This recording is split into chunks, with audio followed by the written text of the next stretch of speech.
Síganos en nuestras redes sociales. En Twitter, @telediarios. En Facebook, Telediario S.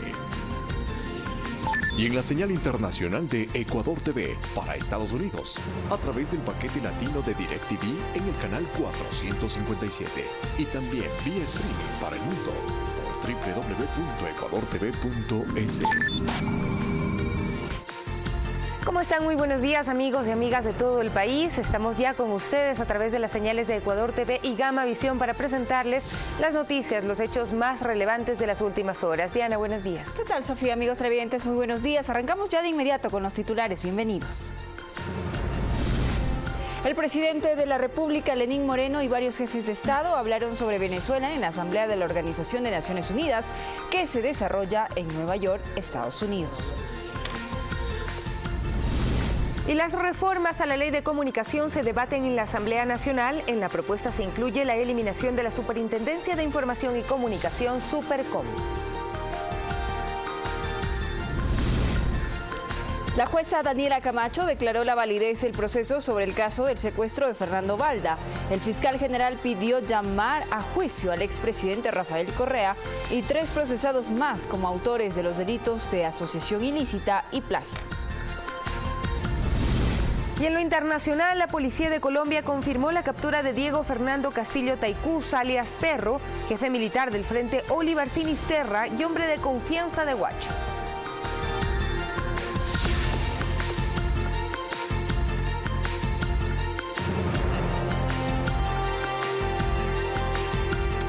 Los temas en detalle. La Fiscalía y acusadores particulares solicitaron a la jueza de la Corte Nacional de Justicia, Daniela Camacho, que llame a juicio al expresidente Rafael Correa y 3 acusados más por el delito de asociación ilícita y plagio del activista político Fernando Balda. La audiencia preparatoria de juicio continuará este jueves a las 10 de la mañana.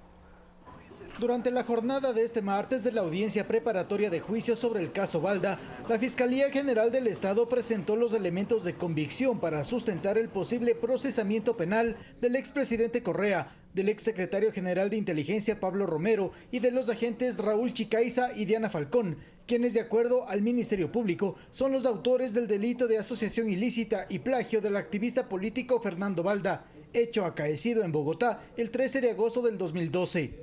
Dentro de los principales elementos de convicción existieron algunos documentos como versiones de exfuncionarios que pertenecieron también a ministerios, también exagentes de policía, también policías en servicio activo. De la misma manera, la parte acusadora sostuvo que la jueza Camacho debe acoger el dictamen acusatorio de la Fiscalía, porque las pruebas y testimonios que presentarán, si se da el llamado a juicio, serán contundentes. El anuncio de pruebas, si es que lo escucharon, es bastante extenso, supera las 200 pruebas y consideramos que es irrefutable la participación de Rafael Correa y de una estructura delictiva de Estado. Según el criterio de veedores que forman parte de la audiencia preparatoria de juicio, este proceso se lo está llevando y encaminando sin mayores contratiempos. Sujetos procesales han cumplido con las normas legales a sí mismos, de tal manera que no hay violaciones al debido proceso. Antes de las 21 horas de este martes, la jueza Camacho suspendió la audiencia. La misma se retomará este jueves 27 de septiembre a las 10 horas, donde los abogados de los acusados expondrán los argumentos de descargo y presentarán las pruebas que consideren necesarias para desvirtuar las acusaciones que pesan sobre sus defendidos. Javier Ceballos, Telediario. 6 de la mañana con 4 minutos, seguimos informando y la comisión que investiga el caso Gabela recibió los testimonios de los generales Alonso Espinosa y Rodrigo Borges sobre el proceso de adquisición de los helicópteros TRUF. Alonso Espinosa, quien fuera comandante de operaciones aéreas y defensa, negó tener relación con el proceso de contratación y compra de las aeronaves DRUF. No tuve ninguna participación ni tuve nada que ver con el concurso donde efectivamente se compran los 7 helicópteros. Eso sí, señaló que él coincide con la opinión que de estas tenía el general Gabela sobre su mal estado y que no eran aptas para tareas de rescate en combate. Hubieron problemas con las palas, con los motores, con varias cosas, eso que se mencionó, alguien mencionó que tuvieron que ponerle masilla epóxica para que siga funcionando, es verdad. Según Espinosa, su relación con Gabela era cordial, lo cual fue desmentido por la viuda Patricia Ochoa, quien afirmó tener grabaciones del uniformado en las que se refiere en términos nada cordiales sobre Gabela y una de sus hijas. Decía algo que mi esposo era un corrupto, más aún. En esa grabación habla que una de mis hijas estaba trabajando en Miami para un vendedor de armas. Ramiro Román, abogado de la familia Gabela, cuestionó al general Espinosa sobre los procesos judiciales que él emprendió en contra de Patricia Ochoa. ¿Cuántos juicios le ha seguido la señora Patricia, viuda de Gabela? Usted.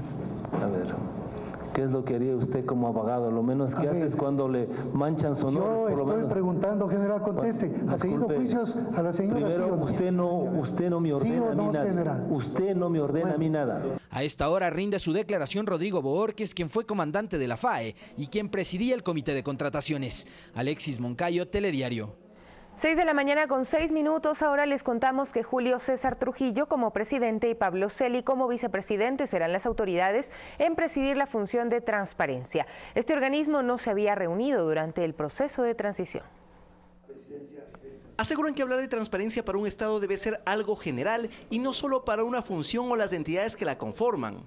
Sin embargo, que la coordinación de superintendencias, Defensoría del Pueblo, Contraloría y Consejo de Participación Ciudadana está determinada en la Constitución, por lo cual era necesaria su configuración. Sobre la necesidad de revisar la condición jurídica de esta instancia. Sin embargo, al tener una vigencia constitucional, mientras esta vigencia se mantenga, nosotros tenemos que cumplir. Hasta la cabeza tienen que ser transparentes, no es una función del Estado, todos tenemos que ser transparentes. Por eso, tras varios meses sin sesionar, menos aún durante el proceso de evaluación, que determinó que la gran mayoría de sus integrantes sean cesados anticipadamente en sus funciones, este 25 de septiembre la función se volvió a reunir y eligió a su presidente y vicepresidente, cargos que recayeron en Julio César Trujillo y el contralor subrogante Pablo Celi respectivamente. Y elegiremos el secretario de acuerdo con la ley y de acuerdo con los requisitos reglamentarios y legales al secretario o secretaria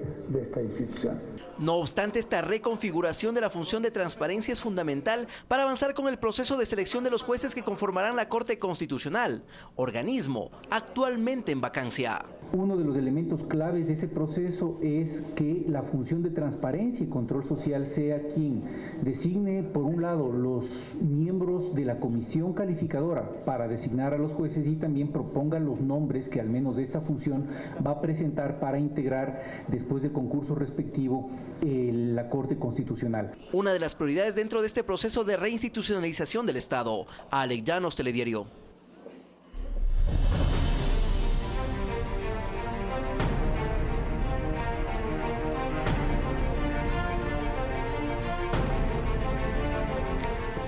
Y en su intervención en la Asamblea General de la Organización de Naciones Unidas, el presidente de la República, Lenín Moreno, instó a Venezuela a resolver su crisis por medio del diálogo. El jefe de Estado además se refirió a la situación de Cuba y Nicaragua. Los gobernantes, los líderes. Aunque su intervención estaba planificada luego de la del presidente Donald Trump, sorpresivamente el mandatario ecuatoriano Lenín Moreno tomó la palabra en la segunda intervención de la jornada inaugural de la 73ª Asamblea General de las Naciones Unidas. Moreno centró su discurso en la búsqueda de la paz y en la defensa de los derechos de las personas. Quizá también porque fuimos jóvenes idealistas y seguimos siendo adultos inconformes, no entendemos cómo las grandes potencias gastan en armas en vez de invertir en el desarrollo de los pueblos. Como Estados miembros de Naciones Unidas, no podemos permitir que por indolencia y desidia la miseria y la injusticia sigan siendo parte del paisaje diario, del paisaje cotidiano. Aprovechó su intervención para compartir el plan Toda una Vida que ejecuta en Ecuador. Se llama el plan Toda una Vida porque queremos atender al ser humano desde el mismo momento de su concepción hasta que Dios decida cerrarnos los ojos. Sobre la región dijo que existe el reto de consolidar la democracia. Luego de que varios países vivimos gobiernos autoritarios, gobiernos corruptos y gobiernos populistas. Los derechos solo pueden garantizarse en el marco de las instituciones sólidas, con amplia libertad de expresión, con alternancia en el poder, que son los elementos fundamentales. También se refirió al bloqueo a Cuba y la situación política de Venezuela y Nicaragua. No entendemos cómo un país como este puede bloquear a un pueblo casi indefenso como Cuba. Se nos hace imposible comprender que se bloquee a otros la posibilidad de esos derechos a la vida, a la libertad y a la búsqueda de la felicidad. Y frente a la crisis migratoria de Venezuela, el mandatario instó al país sudamericano a resolver sus problemas mediante el diálogo. Nadie emigra por voluntad propia, lo hacen porque se ven obligados al desarraigo y a un doloroso desmembramiento familiar y emocional. Hemos urgido al gobierno y al pueblo venezolanos a que resuelvan su crisis como debe ser, con un diálogo nacional, franco e inclusivo. Invitó también a los países de la región a ser solidarios con el pueblo migrante y puntualizó que Ecuador recibe y atiende diariamente a 6.000 ciudadanos venezolanos. Los niños llegan con sarampión, con difteria, con poliomielitis, mujeres embarazadas que nunca se han hecho un control. Hemos destinado más de 50.000 vacunas para esos bellos e indefensos niños y hemos realizado decenas de miles de chequeos de salud a los más de 1 millón de hermanos que han dejado sus hogares para buscar mejor suerte en la mayor diáspora de la historia de nuestro continente. Sofía Montoya, Telediario. Y además de su participación en la Asamblea General de Naciones Unidas, el presidente Lenín Moreno mantuvo reuniones bilaterales con los mandatarios de Colombia y Perú. Con su homólogo de Colombia, Iván Duque, dialogó sobre el fortalecimiento de las relaciones, especialmente en temas de seguridad y vigilancia de la frontera. Además, plantearon fortalecer el intercambio de información entre los dos países. Mientras que con Martín Vizcarra, mandatario de Perú, se trató temas referentes a la lucha anticorrupción y también se avanzó en los detalles del próximo gabinete binacional que se desarrollará el 25 y 26 de octubre a propósito de la conmemoración de los 20 años de la firma de la paz. Y Rocío González de Moreno, presidenta del Comité Interinstitucional Toda una Vida, también mantuvo encuentros en el marco de la 73ª Asamblea General de las Naciones Unidas. Se reunió con Cecilia Morel Montes, esposa del presidente de Chile, a quien explicó los detalles que involucra el Plan Toda una Vida, como la labor que realizan las manuelas y los proyectos de Casa para Todos. También dialogó con María Juliana Ruiz, esposa del jefe de Estado de Colombia, a quien ofreció el apoyo para el intercambio de buenas prácticas y para el desarrollo de programas sociales. Y la situación migratoria de Venezuela fue uno de los temas de análisis en la sesión inaugural de la Asamblea General de la ONU. El presidente Donald Trump dijo que un golpe militar podría triunfar rápidamente. Esto mientras Estados Unidos impuso sanciones a funcionarios chavistas. En su primer discurso como presidenta en la Asamblea General de la Organización de Naciones Unidas, la ex canciller María Fernanda Espinosa hizo un llamado a los líderes del mundo para construir un orden pacífico y humano. La primera prioridad de esta asamblea será la igualdad de género y el empoderamiento de las mujeres, que sigue siendo una deuda con más de la mitad de la población y que frena el desarrollo global. Luego continuaron las intervenciones de los jefes de Estado. La crisis migratoria de Venezuela fue el eje central de la jornada inaugural. Donald Trump la calificó como tragedia humana. Actualmente estamos siendo testigos de una tragedia humana. Lo que ocurre en Venezuela. Más de 2 millones de personas han huido de la angustia del régimen socialista de Maduro. Hoy el socialismo ha llevado a la bancarrota a la nación rica en petróleo. Pedimos a las naciones congregadas aquí que se nos unan para llamar al restablecimiento de la democracia. Más tarde, durante una reunión con su homólogo de Colombia, Iván Duque, dijo que un golpe militar contra el régimen chavista podría triunfar rápidamente. Es un régimen que, francamente, pudiera ser derrocado muy rápido por los militares si deciden hacerlo. El presidente de Argentina, Mauricio Macri, habló del respaldo de los países de Colombia, Chile, Paraguay y Perú para impulsar una denuncia contra el gobierno de Nicolás Maduro en la Corte Penal Internacional con sede en La Haya.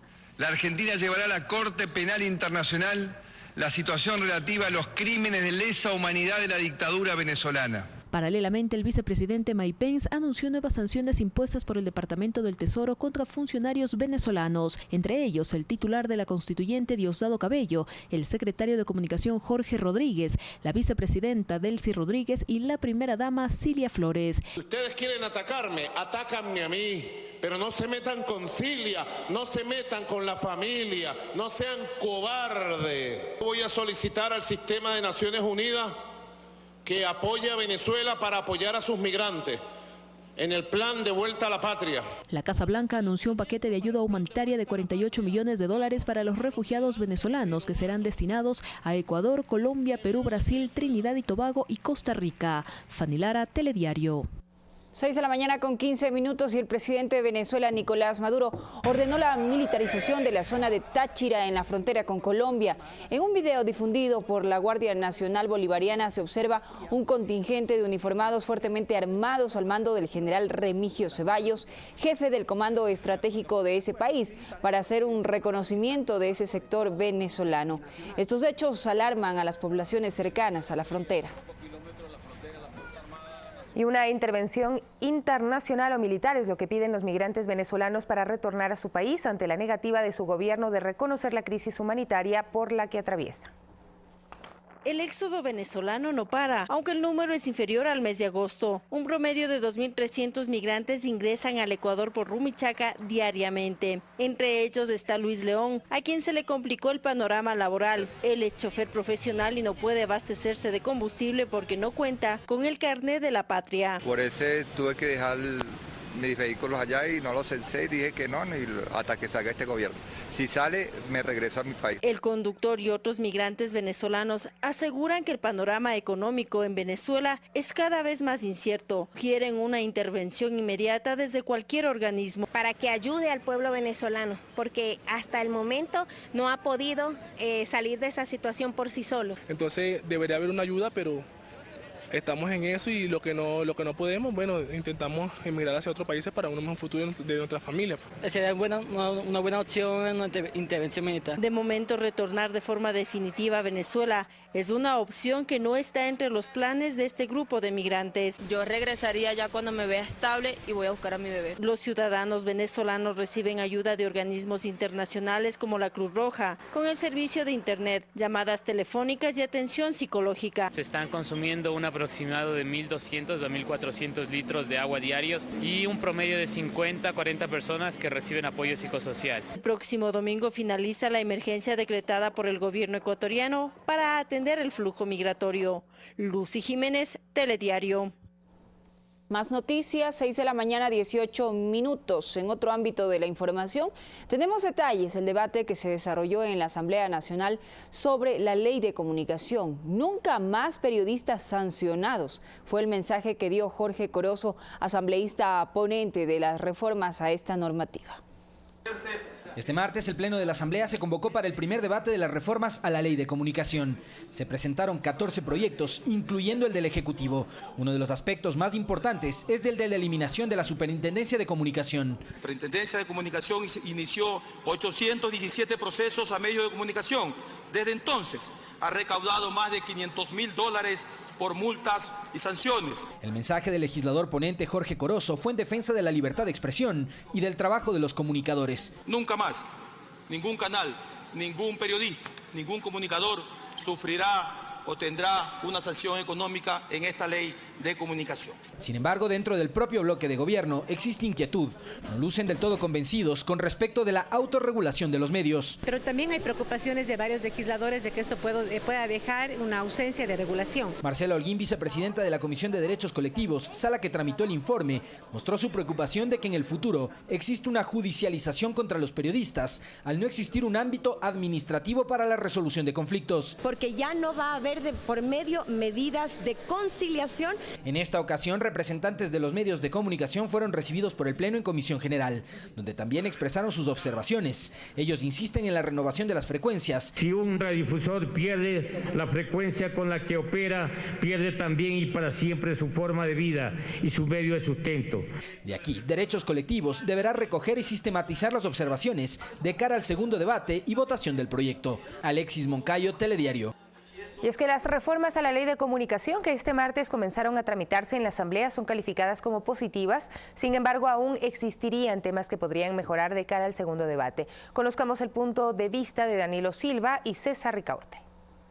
El presidente del Cordicom, Danilo Silva, calificó como histórico el inicio del debate que este 25 de septiembre realizó la Asamblea sobre las reformas a la ley de comunicación. Silva da este calificativo debido a que el trabajo legislativo fue sobre un total de 14 proyectos y en el mismo se consigue un cambio fundamental. Con mucha decisión política se eliminó del proyecto de reformas la noción de servicio público. Después de la sentencia de la Corte Constitucional que todos conocemos, también al eliminar las enmiendas dio de baja este asunto de que la comunicación sea un servicio público. El director de Fundamedios, César Ricaurte, coincide en que las reformas son positivas, pues eliminar el régimen sancionatorio, la superintendencia de comunicación y figuras como el linchamiento mediático. Se define de mejor forma el derecho a la réplica y a la rectificación. No obstante, aún son necesarias varias modificaciones para que la normativa cumpla con estándares internacionales, como es el objetivo del presidente de la República, Lenín Moreno, y por lo cual señala aspectos como la conformación del Cordicom. Me parece que se le politiza más al incorporar delegados de distintos sectores que en realidad no aportan ese componente de alto nivel técnico que te exige el estándar internacional. Esto sumado al manejo de códigos deontológicos, añade Silva. Se conserva todavía el hecho de establecer desde la ley unos contenidos mínimos de los códigos deontológicos. La Relatoría de Libertad de Expresión, como también otras organizaciones, han considerado de que eso está en contra de los estándares. Que de todas maneras estos temas podrían ser viabilizados con el inicio del trabajo de la Comisión de Derechos Colectivos previo al segundo y definitivo debate en el Pleno. Alex Llanos, Telediario. 6 de la mañana con 21 minutos y les contamos ahora que más de 71,000 registros fueron dados de baja en el padrón electoral. Ciudadanos con más de 2 números de cédula, miembros de grupos insurgentes y personas fallecidas fueron las novedades que se encontraron en el análisis. En un foro al que fueron convocados actores políticos, autoridades que encabezan las instituciones de control y participación ciudadana y ex autoridades del organismo electoral, se explicaron los avances en la depuración del padrón electoral, que deberá estar listo el 2 de noviembre para la próxima contienda. Este consejo sí desea hacer una depuración de ese padrón que lo vimos con más de 1.600.000 personas hace 2 años. El consejero Luis Cabrera señaló que el CNE transitorio, en coordinación con el registro civil, han dado de baja a 71.662 registros electorales. El padrón a la fecha cuenta con 13.272.130 personas. Las novedades fueron personas con más de 2 números de cédula de identidad, ciudadanos fallecidos, adultos mayores de más de 100 años de edad, extranjeros y ciudadanos pertenecientes a grupos insurgentes. De los más conocidos podemos nombrarle al señor Rodrigo Granda Escobar, más conocido como el canciller de las FARC, que como podemos observar no votó. El padrón electoral ha sido cuestionado por actores políticos. Antes del correato, pues el padrón electoral era un documento público. También han existido denuncias por posibles alteraciones del padrón electoral. Hace 15 días vinimos nosotros con miembros del Frente de Defensa Nacional y nos reconocieron que habían cerca de 3 millones de difuntos y de personas que no tienen explicación en el padrón. El director subrogante del Registro Civil señaló que la información es entregada al Consejo Nacional Electoral 3 meses antes de las elecciones y que podría existir información que no ha sido actualizada. Valeria Villarroel, Telediario. Son las 6 de la mañana con 23 minutos y para nosotros es momento de hacer nuestra primera pausa. Así es, regresamos enseguida con más información en Telediario. Quédese con nosotros.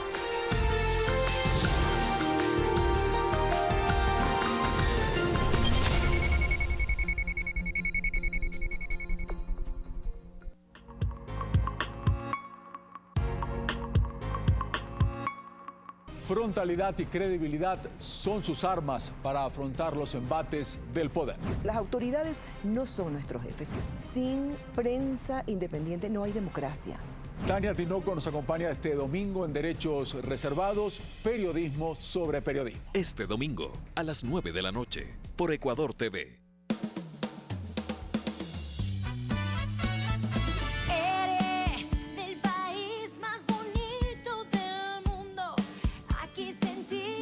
Amor del profundo, eres el que está conectado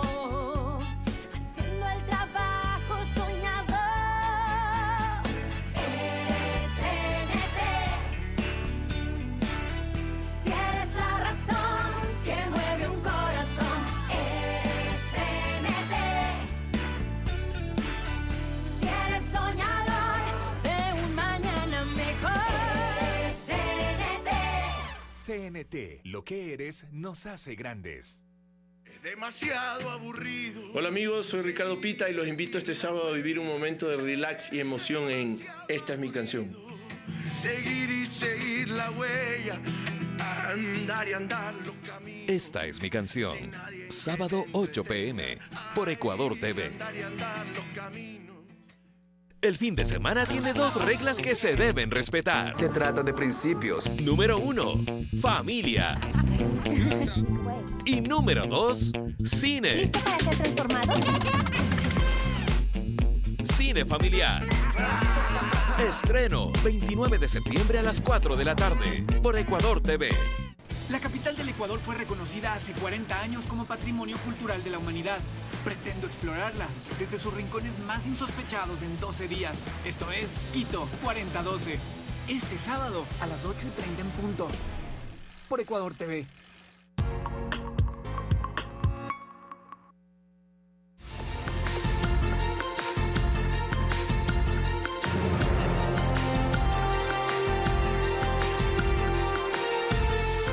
Con 26 minutos, seguimos con más de Telediario y les contamos que más de 13.000 asociaciones y organizaciones de la economía popular y solidaria recibirán apoyo técnico, logístico y financiero para el desarrollo y difusión de sus emprendimientos locales. Esto tras la firma de un convenio interinstitucional entre la Vicepresidencia de la República y los representantes de gobiernos parroquiales, cantonales y prefecturas del país. ¿Cómo se llama? Tanto Javier Sotomayor como Ligia Lucas saben que emprender representa una actividad algo compleja, sobre todo cuando sus iniciativas carecen de apoyo financiero y de difusión desde el principio. Cubrir todos los mercados existentes y, por qué no, pensar en un futuro, incorporar a más actores de la apicultura, crecer y proyectarnos a otros mercados. Porque desde el emprendimiento es donde se puede ayudar a muchas personas que tal vez a veces no han tenido estudios académicos, pero tienen mucha arte en sus manos. Ambos recibieron el apoyo de entidades como la Prefectura del Guayas, cuyo Departamento de Desarrollo Productivo apoya a los emprendimientos ejecutados en el territorio. Porque esta economía, cabe resaltar que no es una economía de pobres o para pobres, es una economía que genera trabajo, dinamiza justamente la economía. En Ecuador existen cerca de 13.000 asociaciones y organizaciones dedicadas a emprendimientos. El objetivo del gobierno es que todas reciban apoyo técnico, de difusión y financiamiento desde los gobiernos cantonales, provinciales y parroquiales. Y obviamente reconocer el protagonismo de este sector que genera más del 60% de mano de obra, de trabajo en todos los sectores productivos. Ese objetivo será posible tras la firma de un convenio entre el Instituto de la Economía Popular y Solidaria con entidades como la Asociación de Municipalidades SAME y el Consorcio de Gobiernos Autónomos Provinciales del Ecuador CONGOPE.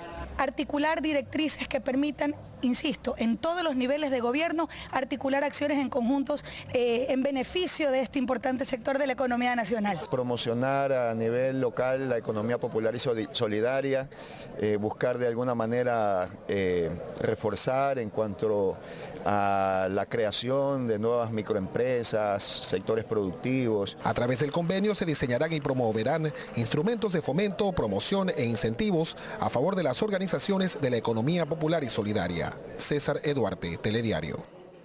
6 de la mañana con 28 minutos y el gobierno nacional invita al sector privado a dinamizar las inversiones en nuestro país aprovechando los beneficios tributarios que contempla la Ley de Fomento Productivo. Empresas como Pronovis ejecutan 3 proyectos inmobiliarios por montos que bordean los 120 millones de dólares. La más reciente inversión del consorcio inmobiliario Pronovis tiene lugar en la zona empresarial del norte de Guayaquil. Se trata de un edificio de 59 oficinas que tendrá 12 plantas a un costo cercano a los 15 millones de dólares. Gran parte de los inversionistas son locales, pero hay compañías extranjeras que quieren venir para acá. Nosotros aquí en Guayaquil tenemos gran parte de nuestras inversiones, pero tenemos proyectos, hemos desarrollado proyectos en Machala, en Manta. Tenemos uno de nuestros proyectos insignias, que es Caribao, que es en Igabao. Andrés Casales, gerente general de Pronovis, asegura que el 80% del edificio está vendido. Considera que el clima de inversiones es propicio en los actuales momentos. La gente confía en lo que hacemos y sin duda confía en el país y eso es una buena señal.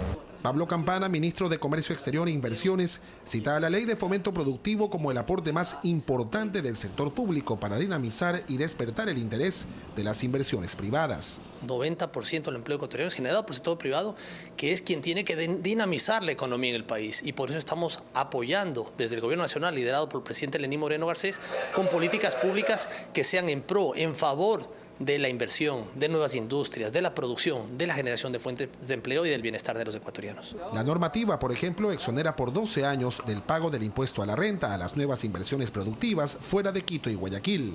Dentro de esas ciudades, el beneficio de exoneración tendrá validez por 8 años. César Eduarte, Telediario.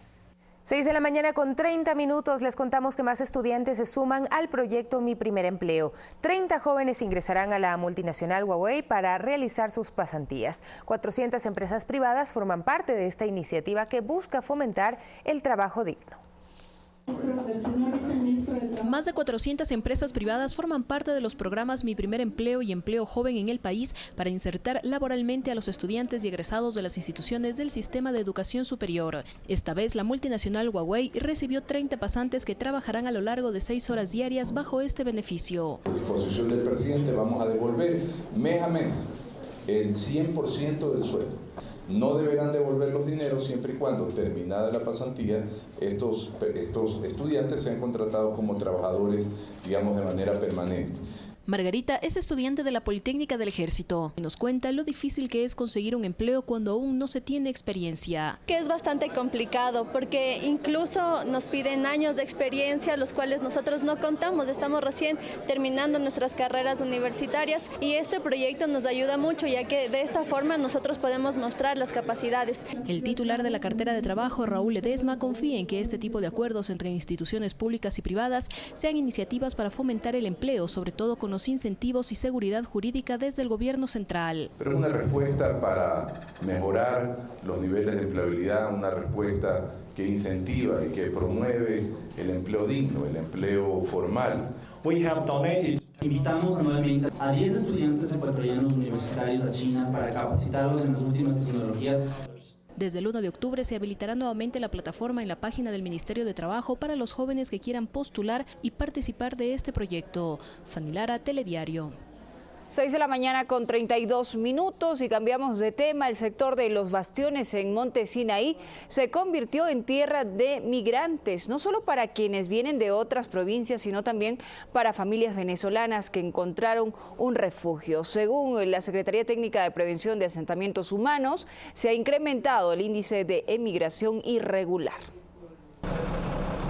El sector de Las Talías es una de las cooperativas de Monte Sinaí declarado por la Secretaría Técnica de Asentamientos Humanos Irregulares como zona de riesgo, no solo por ser un asentamiento ilegal, sino también por su ubicación. Pero evidentemente las personas por la necesidad tienen que asentarse en cualquier terreno. En compañía de su esposo e hijas de 6 y 3 años, Dorida Rodríguez llegó desde Venezuela en busca de un hogar para su familia. Tiene 3 meses viviendo en este lugar, donde las notificaciones de desalojo están a la orden del día. Y si me pueden reubicar en una parte, se lo agradezco. Algo que me puedan ayudar mientras que estoy el tiempo aquí necesario, porque yo pienso que algún día se va a arreglar Venezuela y me voy, pues. En ese sentido ya ponemos a órdenes de las autoridades competentes, Fiscalía, Policía de Inmigración, el Consejo de la Judicatura, para que ellos tomen las decisiones pertinentes con relación a la situación jurídica de estos venezolanos.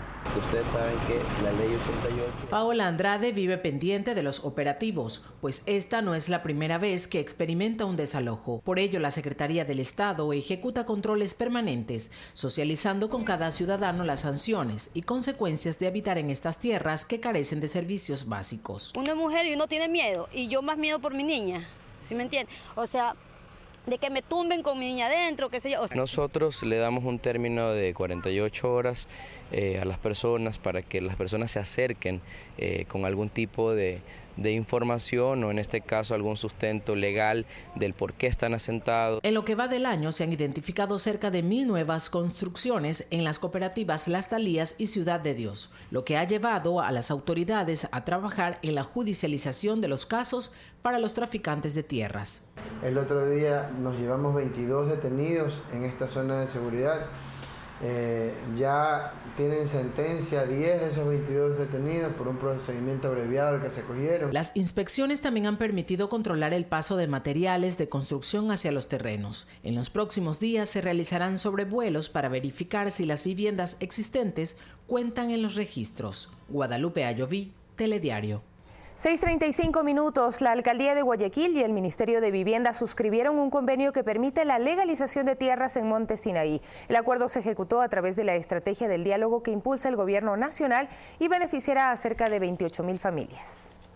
Que sean un poquito humanos y se pongan la mano del corazón y se den cuenta que ya Monte Sinaí ha sufrido bastante. Nos estamos privando de todos los servicios básicos.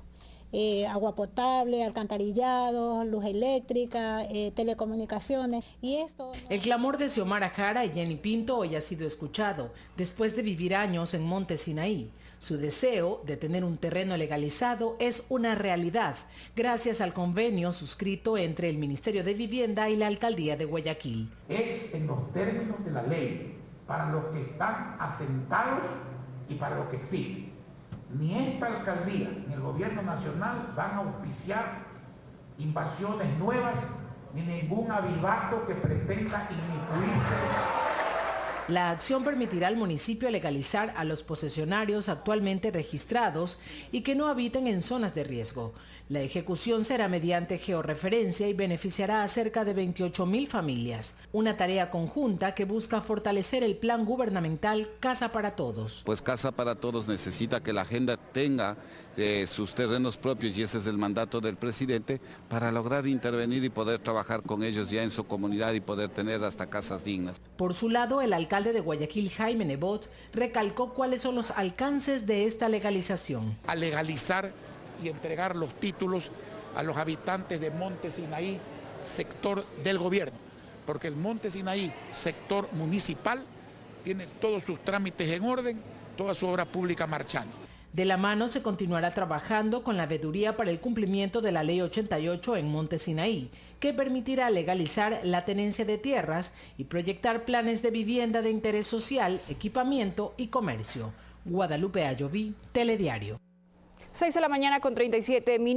y representantes de la Red Nacional de Casas de Acogida enviaron un manifiesto al presidente Lenín Moreno en el que solicitan se garantice la asignación de recursos para su funcionamiento y se concrete lo antes posible cuál será el ente rector en materia de protección a las víctimas de violencia intrafamiliar. La Casa de Acogida María Amor tiene al momento en sus instalaciones en Cuenca a 17 mujeres y sus hijos víctimas de violencia intrafamiliar. Esta institución, al igual que otras en el país, depende del financiamiento del Gobierno Nacional a través del Ministerio de Justicia, que está a la espera de la decisión presidencial sobre su posible fusión con otro ministerio para optimizar recursos. Esto preocupa a las casas de acogida, pues no tienen claro cómo funcionarán de aquí en adelante. Al desaparecer el ministerio y no tener claro dónde está la rectoría de la ley, se queda fuera la posibilidad de ejecutar los modelos de atención. Por eso, representantes de la Red Nacional de Casas de Acogida enviaron un manifiesto al presidente Lenín Moreno en el que solicitan se garantice la entrega de recursos. Nosotros en este momento no hemos dejado de recibir los recursos, están retrasados los recursos. Lamentablemente es así. Quieren que se defina cuanto antes cuál será el ente rector en política de atención integral a las víctimas de violencia intrafamiliar. Todos aquellos procesos atados a lo que era el ámbito de derechos humanos de este ministerio han quedado actualmente en el limbo. Preocupaciones que responde Paul Granda, ministro encargado del tema. Una de las cosas que nos hemos planteado como gobierno es que de ninguna forma se ponga en riesgo lo que se viene haciendo. Se espera el decreto presidencial que definirá los lineamientos en esta materia. César Tacuri Vintimilla, Telediario.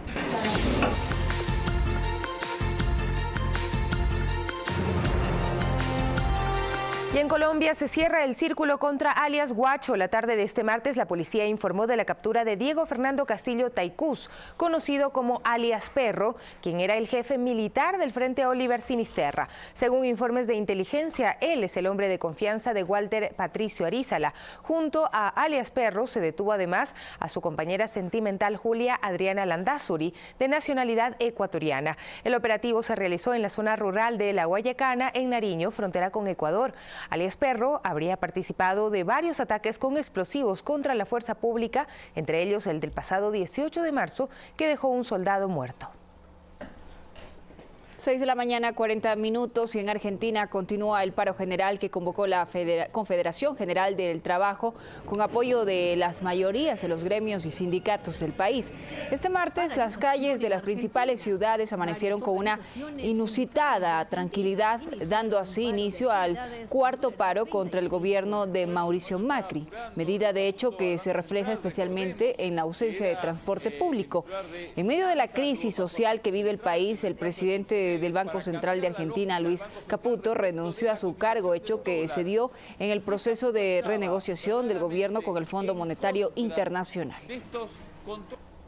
Y se cumplen 4 años de la desaparición forzada de los 43 estudiantes de Ayotzinapa. El presidente electo de México, Andrés Manuel López Obrador, se reunió con los familiares y defensores de los 43 normalistas. El encuentro se realizó en la Ciudad de México antes de la movilización organizada por los familiares para exigir justicia. La Iglesia Católica de Alemania pidió perdón tras descubrirse los 3.677 casos de abuso sexual cometidos por 1.670 religiosos que desde 1946 hasta el 2014 se venía sucediendo, en su mayoría a menores de 13 años. El presidente de la Conferencia Episcopal, Reinhard Marx, admitió su vergüenza por haber ignorado durante años a las víctimas de pederastia en el clero y pidió que los autores de tales abusos sean debidamente castigados. 6 de la mañana con 41 minutos. Ahora pasamos a otros temas, los deportivos, y para eso saludamos con Diego Valencia. Señor Valencia, buenos días. ¿Qué noticias nos tiene? Varias informaciones. Buenos días. Muchas gracias. Aquí estamos, señoras y señores. ¿Dónde estamos? Acá. Perfecto. Aquí está Fanático en su telediario. Pónganse cómodo que se viene información deportiva.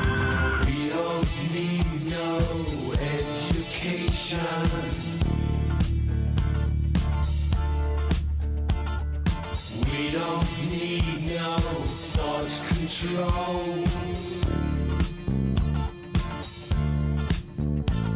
No dark sarcasm. 6:42 minutos, señoras y señores, bienvenidos. Aquí está la información deportiva e iniciamos a propósito del encuentro de revancha en esta fecha espejo, así le llaman, cuando el campeonato ya entra en una segunda fase de esta etapa para poder disfrutar de la revancha entre Barcelona y Liga Deportiva Universitaria. Varias connotaciones especiales acerca del retorno del equipo dirigido por Repetto a las prácticas y esa incomodidad que existe por el funcionamiento del equipo albo. ¿Habrá revancha en este encuentro? Luego del empate obtenido de la fecha anterior, lo revisamos a continuación. Barcelona volvió a los entrenamientos donde se alista para recibir a Liga de Quito el domingo desde las 16:30 en el Estadio Monumental. En los amarillos son conscientes que no pueden ceder puntos en casa si buscan continuar en la lucha por ganar la segunda etapa del torneo. Barcelona se ubica en el tercer lugar con 17 puntos y está a 5 unidades del líder del torneo ecuatoriano. Por ahí creo que estamos pasando por una racha negativa. Por ahí siempre nos llegamos al máximo dentro de la cancha. Bueno, no sé, los resultados ya vendrá. Todo con trabajo se logra. Por ahí si cualquier jugador, dirigente o alguien que forma parte de Barcelona, que piense que no se puede lograr nada, que coja sus maletas y se vaya. En las últimas 6 fechas, Barcelona no ha podido conseguir una victoria. Tiene 4 empates y 2 derrotas. Las caídas fueron ante Guayaquil City en el Monumental y Emelec en el Capuel. La última victoria fue hace un poco más de un mes, cuando venció en Guayaquil 2-0 a Universidad Católica el 18 de agosto en la 5ª fecha. Tito Valencia se refirió al compromiso ante los albos.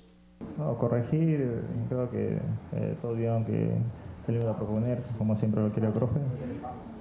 Por ahí acá salir un poco más de arriba a presionar, que siempre pide el profe, un poco en la altura, nos replegamos un poco, pero de ahí a hacer el mismo juego que hemos venido haciendo en los últimos años. Para el compromiso ante Liga de Quito este fin de semana, ya entrena con normalidad el volante por derecha José Ayoví, mientras que Michael Arroyo presenta una fatiga muscular. El capitán Matías Oyola cumple trabajos ligeros en cancha. 6:45 minutos. ¿Qué dicen en la tienda de Liga Deportiva Universitaria? Donde se vive un ambiente, diría, de muchas dudas, al menos más que las certezas. Por lo dicho por Adrián Gavarini al término del partido de la última fecha, en la que manifestó de que él sabe por qué el conjunto albo no se encuentra en un gran rendimiento, pero que lo deja para el consumo interno, de la puerta del camerino hacia adentro. Esto a la par de lo que se está ya cocinando en función de esa famosa transición de Pro Estadio a la dirigencia de Liga Deportiva Universitaria. Como hemos dicho, generan muchas dudas alrededor del entorno de Liga Deportiva Universitaria, que así se prepara para el partido frente a Barcelona de este fin de semana. Como fue el partido pasado que pudimos ganar allá en Guayaquil, un rival que tiene buenos jugadores, una cancha difícil, una cancha para una cancha linda para poder jugar. Bueno, esperemos esta semana encarar bien los entrenamientos, pensar cómo vamos a jugar y hacer un buen papel en Guayaquil.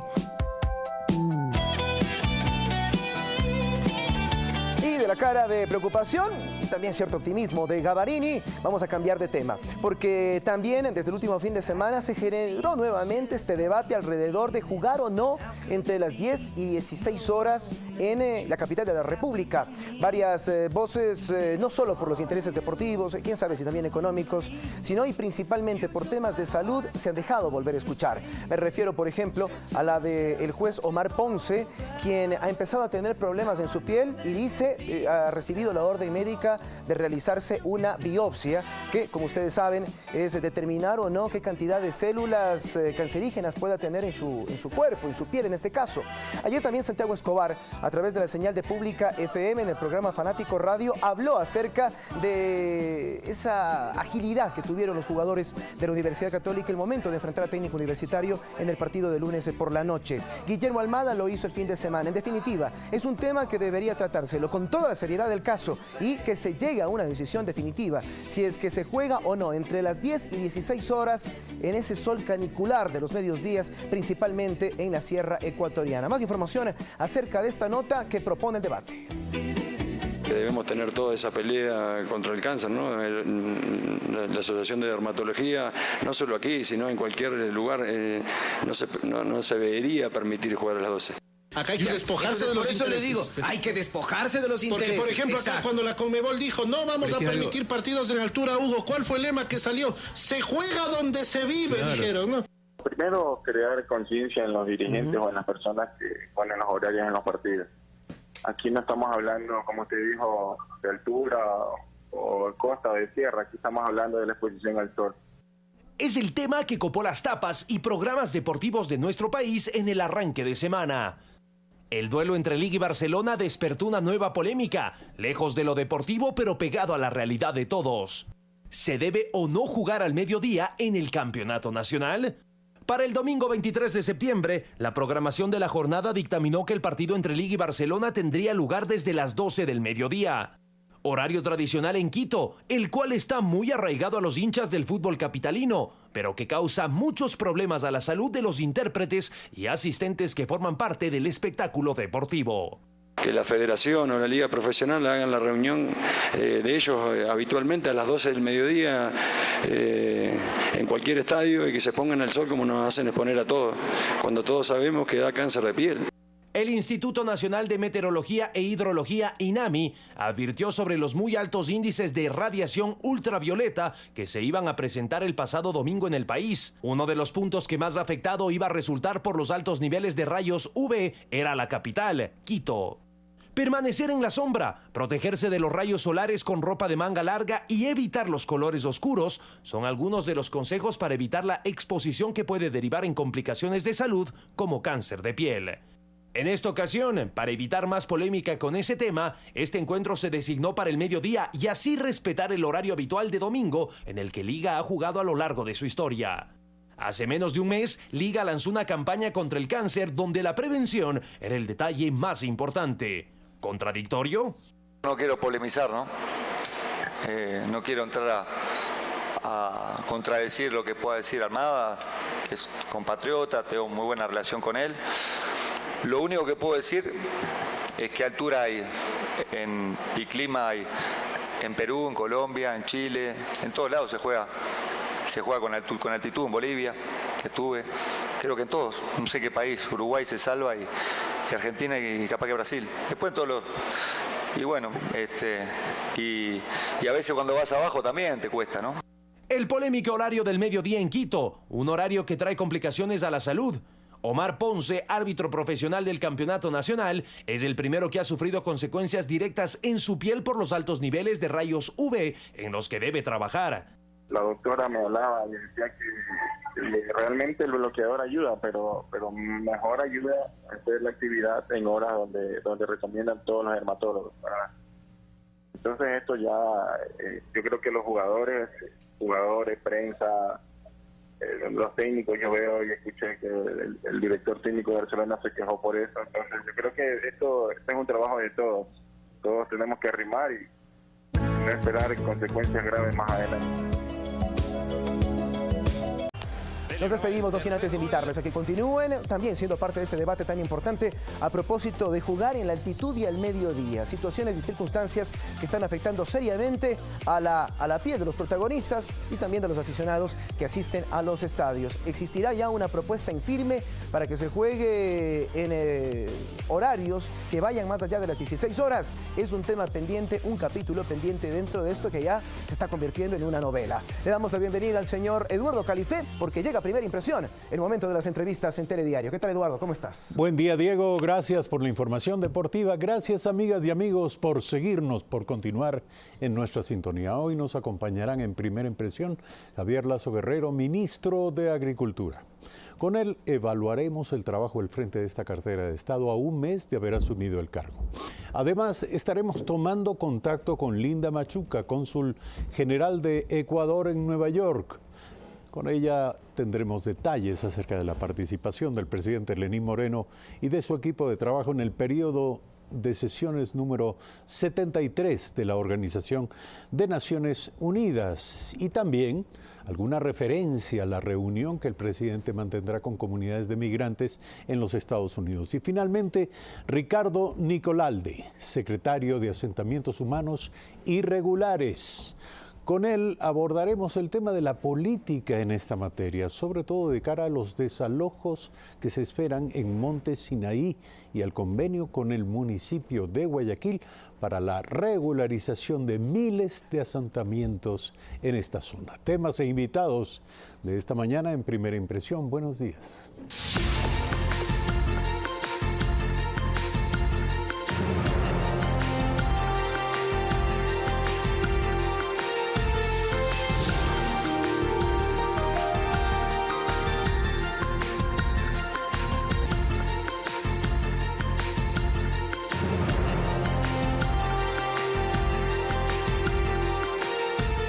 6 de la mañana con 57 minutos. Gracias por su sintonía a partir de esta hora. Vamos a revisar la primera plana de diario El Telégrafo.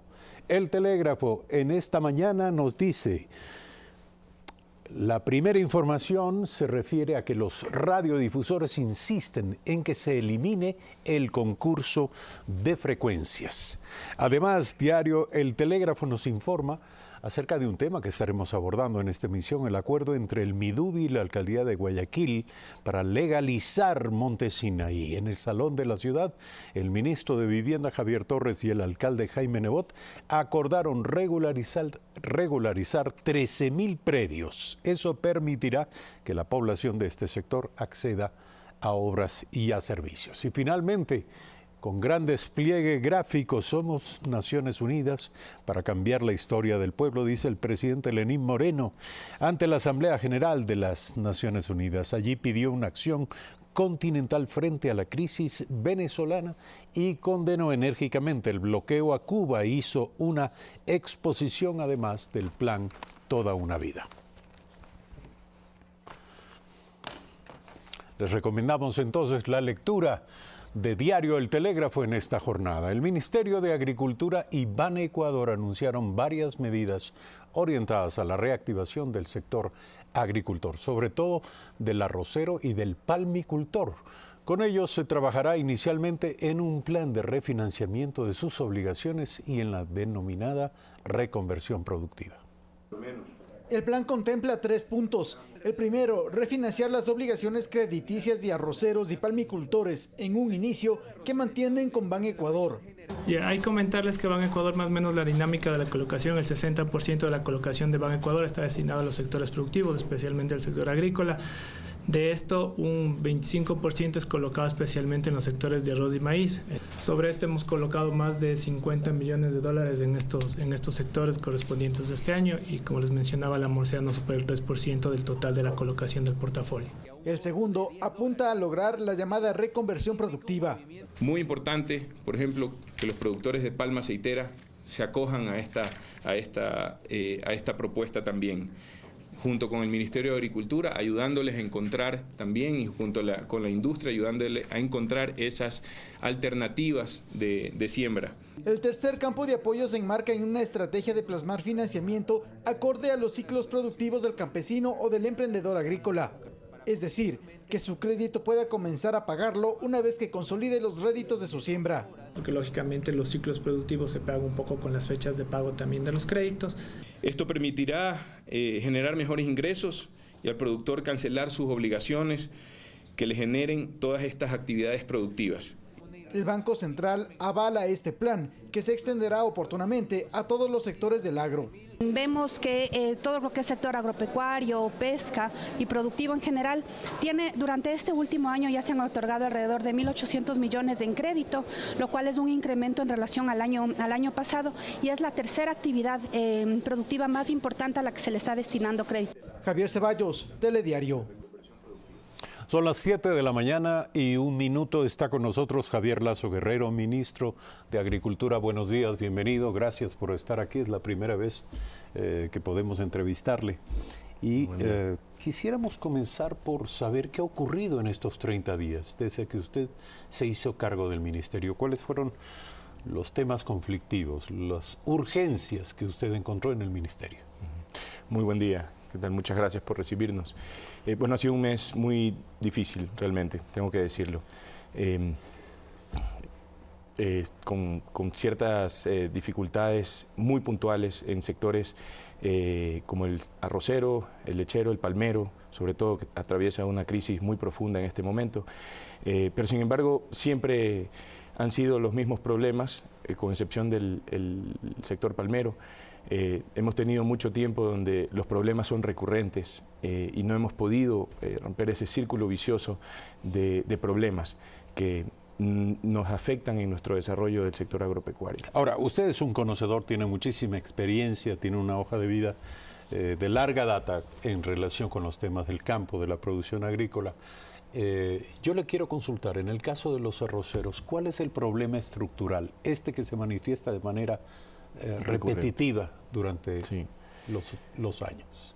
Son varios factores que recrudecen la problemática. Primero, tenemos baja productividad en ciertas zonas. Tenemos también una amenaza que realmente es una amenaza que no podemos controlar fácilmente, que es nuestro vecino peruano sembrando más de 30.000 o 35.000 hectáreas en la frontera, con altos niveles de productividad, con costos bajos, y nosotros nos vemos afectados, porque a pesar de que tratamos de hacer controles en las fronteras y que tenemos que hacerlo con mayor fortaleza. ¿El contrabando sigue siendo una realidad? Nos afecta. Sin embargo, es momento de hacer también que la cadena de comercialización sea un poco más sensible ante la problemática que tenemos. ¿Pero qué tan insalvable es la diferencia de precio? Bueno, el problema se puede resolver, pero tenemos que también reconocer que todos, productores, piladores, comerciantes, tenemos que hacer patria agropecuaria en este momento. Y eso lo hemos venido haciendo en los primeros días.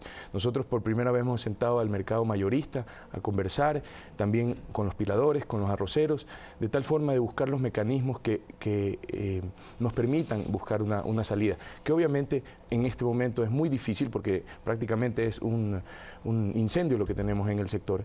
Pero yo sé que con calma, como muchos agricultores se nos han acercado a través de asociaciones y saben lo que estamos haciendo, va en los próximos días a mejorarse la situación. Y un detalle importante, nosotros tenemos que exportar el producto. Esos pequeños espacios de oportunidades donde se debe exportar, donde hay posibilidades de acoger nuestro producto, debemos explotarlas. ¿Cuáles son los mercados naturales para el arroz ecuatoriano? Bueno, tenemos mercado en Colombia, tenemos mercado en Centroamérica, tenemos mercado en Venezuela con cierta problemática, tenemos también mercado en Europa, pequeños nichos, en Asia y en países árabes.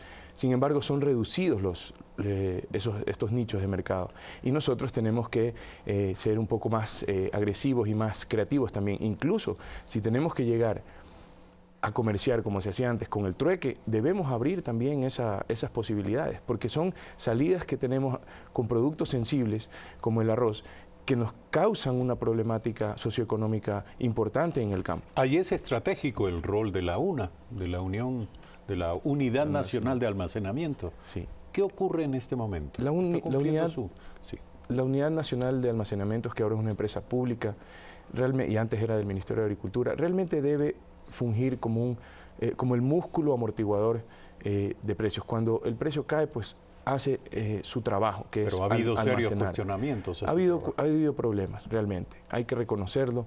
No puede ser posible que tengamos arroz guardado desde el año 2014 y esto nos afecta, nos disminuye nuestra capacidad de almacenamiento. Y la unidad de almacenamiento tiene que ponerse al servicio de los agricultores, sobre todo los pequeños, para comprar al precio justo y para poder brindar una alternativa ante esta con las existencias desde el año 2014? Bueno, ¿cuál es la situación actual?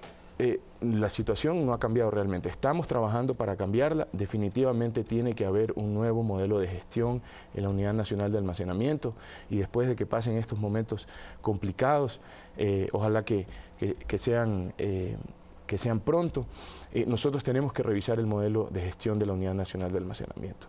Y también, muy importante, tenemos que hacer partícipes a los agricultores de este modelo de gestión, porque es para ellos que tenemos que trabajar, así como la institución también, como el Ministerio de Agricultura y Ganadería. Decía usted también que ha debido atender las urgencias del sector palmicultor. ¿Qué se ha hecho en esta materia? Bueno,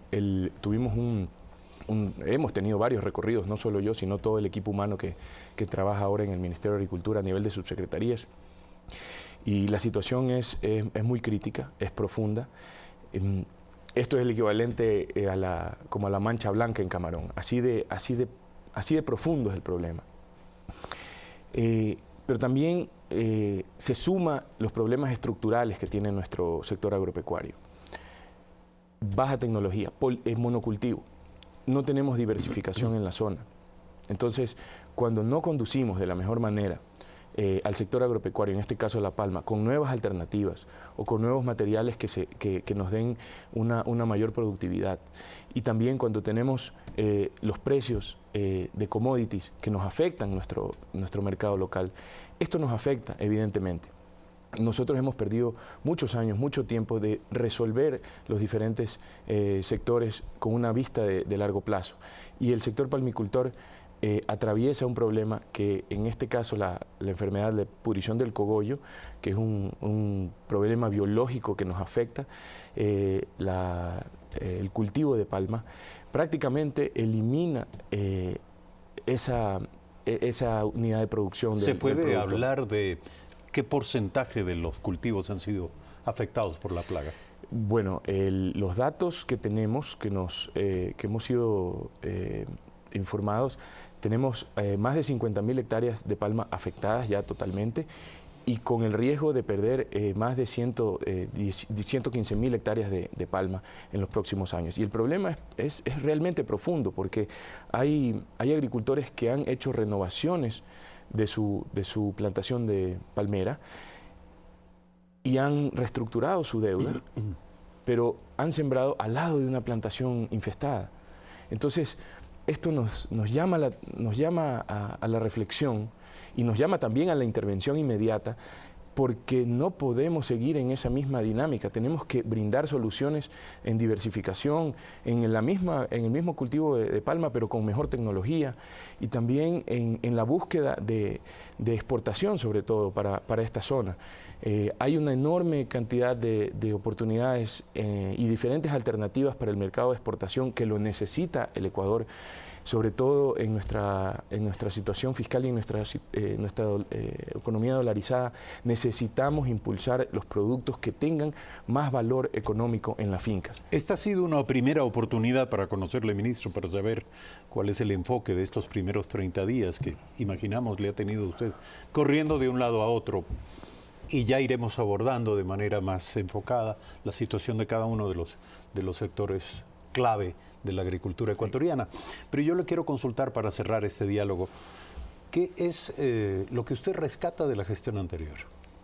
Bueno, yo lo digo siempre, en la institución, si bien es cierto, creo que no la hemos liderado de la mejor manera, hay mucha gente valiosa en el Ministerio de Agricultura y Ganadería, mucha gente valiosa, que hay que liderarla mejor. Hay proyectos también que funcionan y que deben ser fortalecidos. O sea, no todo realmente es malo. Yo creo que la reflexión principal es que el sector agropecuario no puede verse con objetivos de corto plazo. Tiene que verse en el largo plazo. La investigación, el financiamiento, los proyectos de desarrollo, la adopción de tecnologías nuevas, la consecución de mercados, sobre todo los mercados que pagan bien, que no necesitamos. Entonces, todo esto debe de verse de corto plazo. Ahora, habla usted de una agricultura enfocada a la exportación. Sí, pero hemos sido cortoplacistas, porque también hay iniciativas para el comercio local, pero tenemos que aumentar nuestros niveles de productividad. Entonces, no todo está malo, pero lo que sí tenemos que hacer es que de una vez por todas poner a la institución al servicio de los agricultores. Tenemos que ponernos en los zapatos del agricultor, porque el productor tiene demasiados problemas. El emprendedor agropecuario, y lo digo con conocimiento de causa, hay demasiados problemas. No le podemos dar un problema más. Tramitologías, financiamiento diseñado a la medida, siempre lo decimos, y se ha caminado, se ha conducido eso de mejor forma, pero hay que acelerar, hay que hacerlo mucho más rápido y mucho más especializado. ¿Le acompaña un equipo en Ban Ecuador? Sí, realmente estamos trabajando con el gerente que está actualmente, Santiago Campos, muy buen elemento, pero tenemos que fortalecer ese equipo también. Tenemos que fortalecerlo y llevarlo realmente al sitial que se merece el Ban Ecuador, que tiene que funcionar como una verdadera banca de desarrollo, que nos permita proyectar el sector agropecuario a niveles de mayor valor económico. Eso le sirve al pequeño, al mediano y al grande. Tenemos que hacerlo, definitivamente.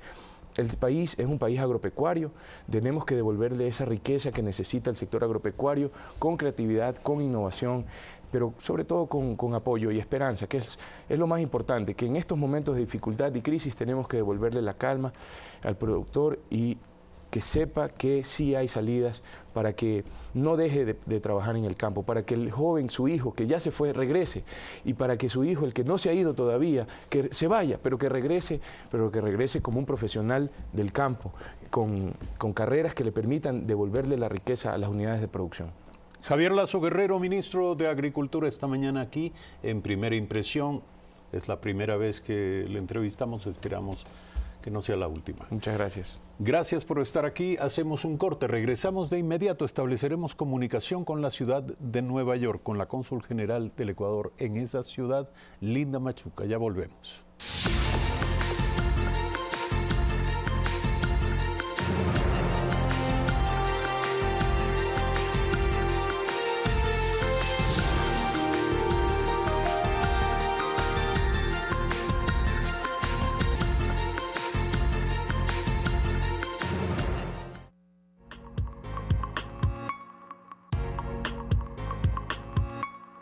Hoy, la salud del padre de Zainet decae. No puedo respirar. Por favor, Dios mío, no permitas que se vaya. ¿Qué pasa? Aje pregunta a Lale por qué se quiere divorciar. Sé honesta conmigo y dime, ¿quién? ¿Quién qué? La persona por la que quieres divorciarte. Mi último deseo. Hoy, 21 horas, por Ecuador TV. Amplía. Multiplica. Mejora. Inaugura 1, inaugura 2, inaugura si quieres 3. Impulsa tu crecimiento con la CFE, que desde ahora extiende sus líneas de crédito a las empresas de servicio. Inaugura, amplía, mejora y expándete, porque el financiamiento para unos es empleo para otros. Corporación Financiera Nacional. El gobierno de todos.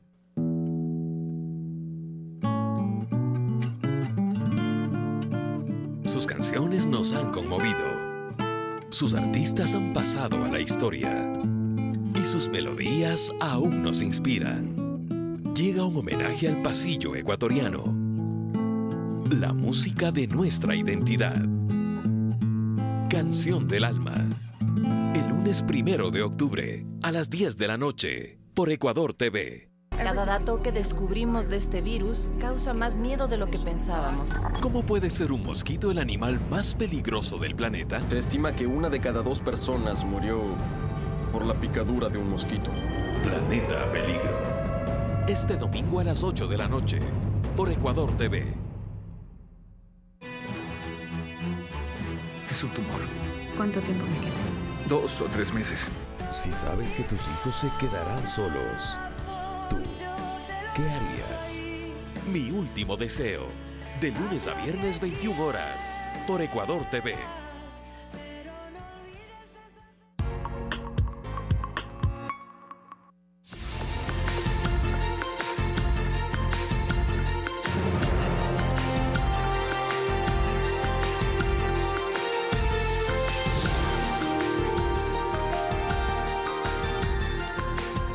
Son las 7 de la mañana con 15 minutos. En su intervención en la Asamblea General de la Organización de Naciones Unidas, el presidente de la República, Lenín Moreno, instó a Venezuela a resolver su crisis por medio del diálogo.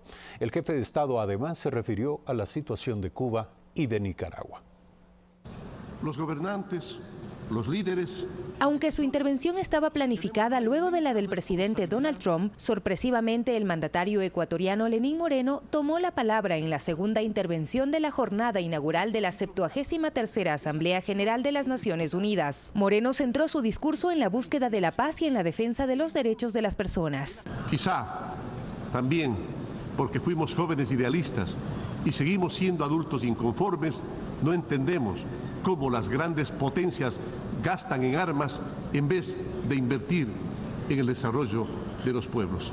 Como Estados miembros de Naciones Unidas, no podemos permitir que por indolencia y desidia la miseria y la injusticia sigan siendo parte del paisaje diario, del paisaje cotidiano. Aprovechó su intervención para compartir el plan Toda una Vida que ejecuta en Ecuador. Se llama el plan Toda una Vida porque queremos atender al ser humano desde el mismo momento de su concepción hasta que Dios decida cerrarnos los ojos. Sobre la región dijo que existe el reto de consolidar la democracia. Luego de que varios países vivimos gobiernos autoritarios, gobiernos corruptos y gobiernos populistas, los derechos solo pueden garantizarse en el marco de las instituciones sólidas, con amplia libertad de expresión, con alternancia en el poder, que son los elementos fundamentales. También se refirió al bloqueo a Cuba y la situación política de Venezuela y Nicaragua. No entendemos cómo un país como este puede bloquear a un pueblo casi indefenso como Cuba. Se nos hace imposible comprender que se bloquee a otros la posibilidad de esos derechos a la vida, a la libertad y a la búsqueda de la felicidad.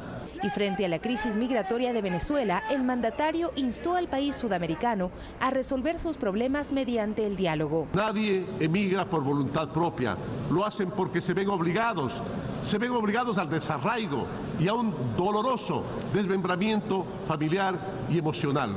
Hemos urgido al gobierno y al pueblo venezolanos a que resuelvan su crisis como debe ser, con un diálogo nacional, franco e inclusivo. Invitó también a los países de la región a ser solidarios con el pueblo migrante y puntualizó que Ecuador recibe y atiende diariamente a 6.000 ciudadanos venezolanos. Los niños llegan con sarampión, con difteria, con poliomielitis, mujeres embarazadas que nunca se han hecho un control.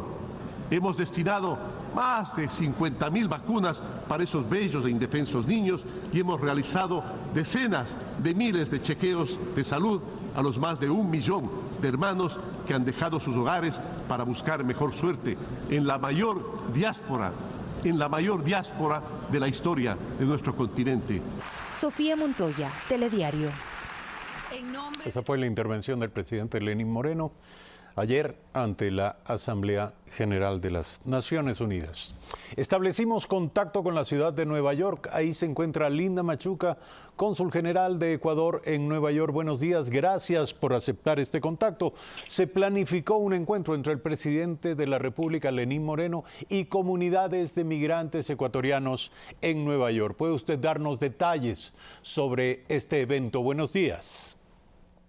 Buenos días, Eduardo. Muchas gracias. Les saludamos afectuosamente desde Nueva York, aquí en donde la comunidad ecuatoriana migrante es muy numerosa y ha estado a la expectativa también de la presencia de nuestro presidente Lenín Moreno a propósito de la Asamblea General de Naciones Unidas. Efectivamente, ayer se dio su intervención y nos sentimos orgullosos los ecuatorianos de haber sido bien representados con ese mensaje humano, con ese mensaje por la paz, por ese mensaje respetuoso de los derechos humanos que nos identifica a todos los ecuatorianos.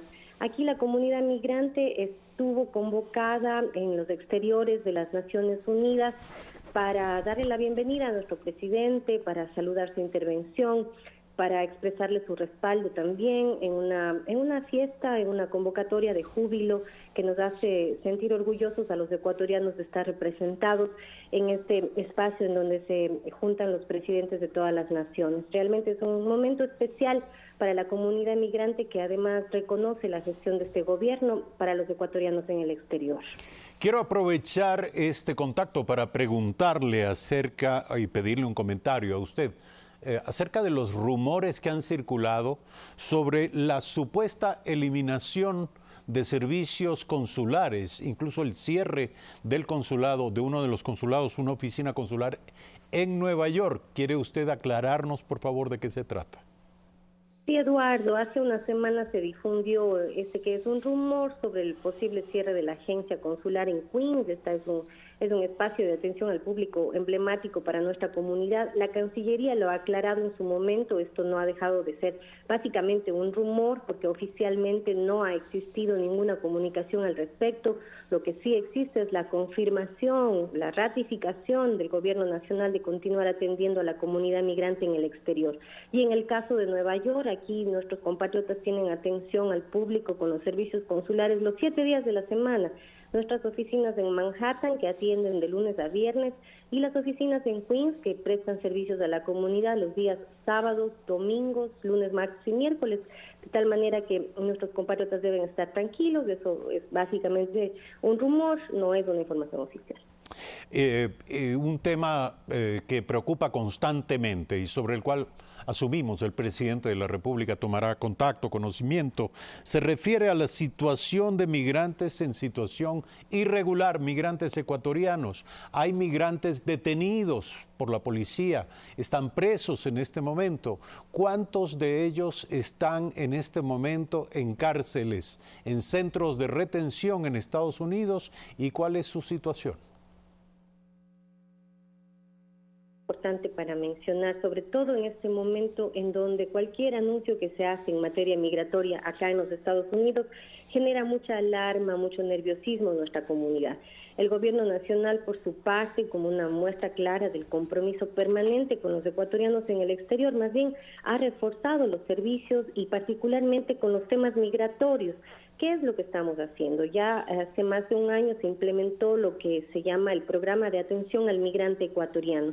A través de este programa se realizan visitas a los centros de detención. Ahí nos reunimos con los ecuatorianos que están enfrentando procesos de deportación.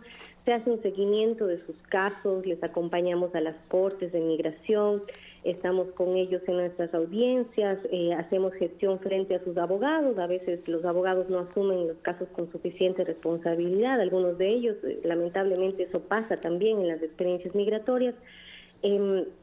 Y hemos visto que la presencia y el acompañamiento del representante consular en esas instancias ha contribuido de manera positiva. Hemos estado dando orientación legal gratuita para nuestra comunidad, hemos estado acompañándoles en todo este proceso, difundiendo también cuáles son sus derechos, tomando en cuenta que es un momento difícil, que esta situación puede generar alarma. Cónsul, si me permite, le quiero preguntar, por favor, precísenos el dato. ¿Cuántos ecuatorianos en este momento se encuentran detenidos por las autoridades migratorias de los Estados Unidos? Los números varían, Eduardo, porque para que usted tenga una idea, cada 15 días más o menos, alrededor de 40 ecuatorianos son enviados, deportados al Ecuador. Ellos salen desde Luisiana hacia Guayaquil y nuevamente, pues dependiendo de cómo se ven los procesos, hay otras personas que son detenidas, que se mueven además entre un centro de detención y otro. Es decir, los números varían, pero le puedo decir que de las visitas que hacemos generalmente encontramos un promedio de 25 o 30 personas detenidas en cada centro, ¿no? Y estas visitas se hacen periódicamente, muy continuas. Estamos yendo bastante seguido a estos centros para conversar, para mirar la situación de nuestros compatriotas. Linda Machuca, cónsul del Ecuador en la ciudad de Nueva York, gracias por aceptar este contacto con Primera Impresión. Continuamos. El sector de los bastiones de Monte Sinaí se convirtió en tierra de migrantes, no solo para quienes vienen de otras provincias, sino también para familias de venezolanas que encontraron allí un refugio. Según la Secretaría Técnica de Prevención de Asentamientos Humanos, se ha incrementado el índice de emigración irregular. El sector de las Talías es una de las cooperativas de Monte Sinaí declarado por la Secretaría Técnica de Asentamientos Humanos Irregulares como zona de riesgo, no solo por ser un asentamiento ilegal, sino también por su ubicación. Pero evidentemente las personas por la necesidad tienen que asentarse en cualquier terreno. En compañía de su esposo e hijas de 6 y 3 años, Dorida Rodríguez llegó desde Venezuela en busca de un hogar para su familia. Tiene 3 meses viviendo en este lugar, donde las notificaciones de desalojo están a la orden del día. Y si me pueden reubicar en una parte, se lo agradezco. Algo que me puedan ayudar mientras que estoy el tiempo aquí necesario, porque yo pienso que algún día se va a arreglar Venezuela y me voy, pues. En ese sentido ya ponemos a órdenes de las autoridades competentes, Fiscalía, Policía de Migración, el Consejo de la Judicatura, para que ellos tomen las decisiones pertinentes con relación a la situación jurídica de estos venezolanos. Ustedes saben que la ley 88... Paola Andrade vive pendiente de los operativos, pues esta no es la primera vez que experimenta un desalojo. Por ello, la Secretaría del Estado ejecuta controles permanentes, socializando con cada ciudadano las sanciones y consecuencias de habitar en estas tierras que carecen de servicios básicos. Una mujer y uno tiene miedo, y yo más miedo por mi niña, ¿sí me entiende? O sea, de que me tumben con mi niña adentro, qué sé yo. Nosotros le damos un término de 48 horas a las personas para que las personas se acerquen con algún tipo de información o en este caso algún sustento legal del por qué están asentados. En lo que va del año se han identificado cerca de 1000 nuevas construcciones en las cooperativas Las Talías y Ciudad de Dios, lo que ha llevado a las autoridades a trabajar en la judicialización de los casos para los traficantes de tierras. El otro día nos llevamos 22 detenidos en esta zona de seguridad. Ya tienen sentencia 10 de esos 22 detenidos por un procedimiento abreviado al que se cogieron. Las inspecciones también han permitido controlar el paso de materiales de construcción hacia los terrenos. En los próximos días se realizarán sobrevuelos para verificar si las viviendas existentes cuentan en los registros. Guadalupe Ayoví, Telediario. 7 de la mañana, 27 minutos sobre el tema que acabamos de ver en este reportaje. Se encuentra en la ciudad de Guayaquil, en nuestro estudio, Ricardo Nicolalde, secretario de Asentamientos Humanos Irregulares. Buen día, gracias por estar aquí en Primera Impresión. Avanza en paralelo la legalización y al mismo tiempo el desalojo de asentamientos irregulares. ¿Qué es lo que determina que unos sean legalizados y otros sean desalojados? Buenos días. Buenos días, Eduardo. Importante este espacio para poder difundir a la ciudadanía cuáles son los efectos legales de asentarse irregularmente en un asentamiento. En el caso particular de Monte Sinaí, tenemos todo un andamiaje jurídico que regula el tema de la legalización. Contamos con una ley 88, un reglamento de dicha ley, en donde se estipula que con una imagen satelital, una ortofotografía proveída por el IGM, todas aquellas estructuras que se encuentran levantadas hasta marzo del 2017 son sujetas a legalización. Es decir, todas las personas que se encontraban posesionadas en el sector de Monte Sinaí hasta marzo del 2017 van a ser legalizadas. El día de ayer, un paso importante para este populoso sector de la ciudad de Guayaquil. El gobierno central, a través del Ministerio de Desarrollo Urbano y Vivienda y el municipio de Guayaquil, suscribieron un convenio para aunar esfuerzos y poder apresurar el proceso de legalización de estas familias que ya quieren contar con un título de propiedad debidamente inscrito en el registro de propiedad. En todo caso, la Secretaría de Asentamientos Humanos Irregulares tiene como misión impedir que las personas que quieren ingresar y quieren invadir estos sectores tengan la pena respectiva para efectos de que sean sancionados, porque todas estas incursiones en este sector de Guayaquil son consideradas un delito, están tipificadas en el Código Integral Penal.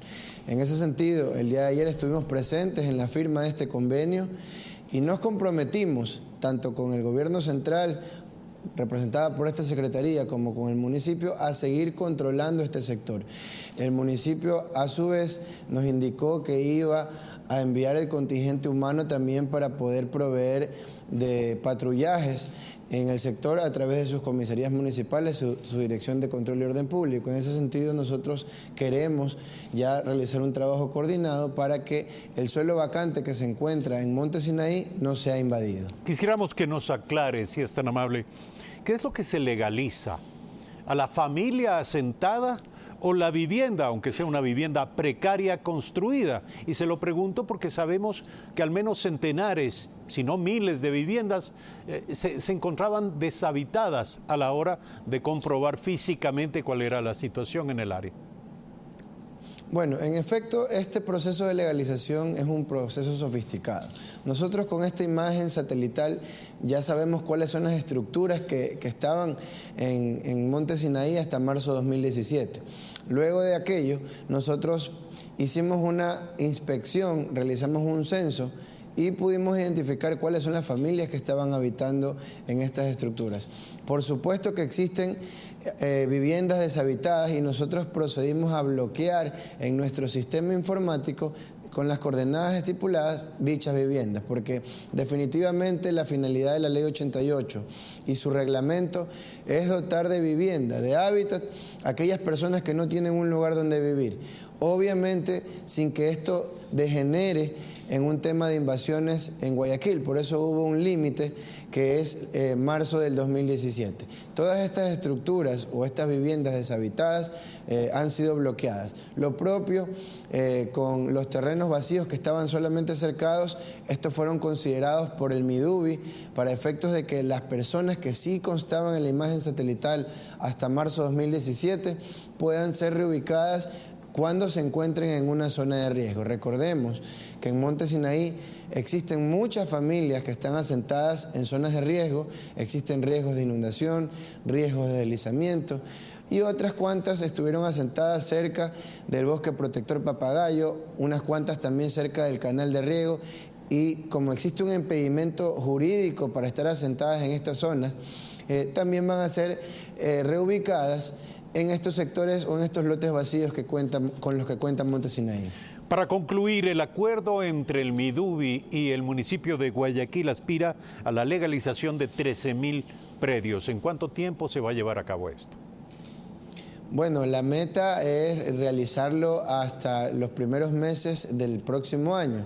El convenio que se suscribió tiene un plazo hasta diciembre del próximo año, sin embargo, el compromiso social y político que existe por parte del gobierno central y por parte del municipio de Guayaquil es concluir durante los primeros meses del año 2019. Recordemos que se ha hecho una labor ardua en Monte Sinaí, ya hemos medido los lotes, ya hemos censado a las familias, ya hemos identificado los predios que son comerciales, otros usos, los que tienen como destino parques, sistemas recreacionales. Entonces ese trabajo y ese levantamiento planimétrico ya se ha levantado, ya se ha puesto en conocimiento del municipio de Guayaquil, la base de datos censal que nosotros como Secretaría de Asentamientos Humanos Irregulares tenemos. Así que ya es cuestión de agilitar el tema jurídico con las respectivas resoluciones de adjudicación que deben ser inscritas luego en el registro de la propiedad. Entonces, siendo optimistas, podemos indicar que en los primeros meses del año 2019 ya la mayoría de Monte Sinaí puede contar con su legalización. Sin embargo, el acuerdo que se suscribió el día de ayer estipula como fecha tope hasta diciembre del próximo año, ¿no? El gran reto es convertir en ciudad aquello que nació como un asentamiento irregular. Gracias a Ricardo Nicolalde, secretario de Asentamientos Humanos Irregulares. Gracias a ustedes, amigas y amigas, por seguirnos hasta este momento. Mañana desde las 6:55 estaremos nuevamente aquí en Primera Impresión. Buenos días.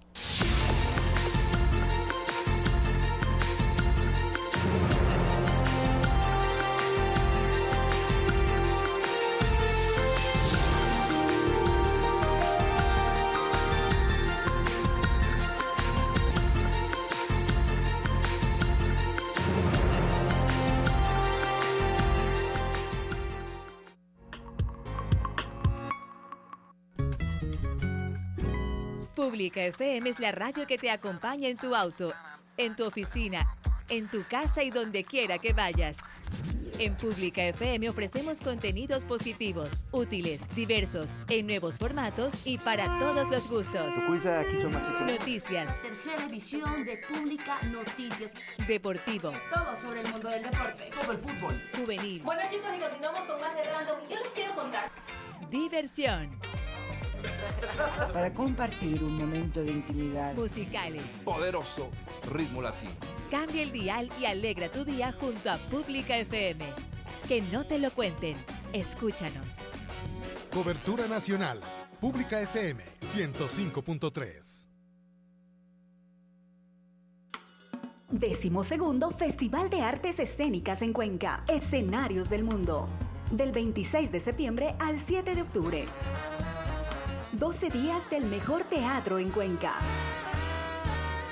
Información en Facebook e Instagram, escenariosdelmundo.com.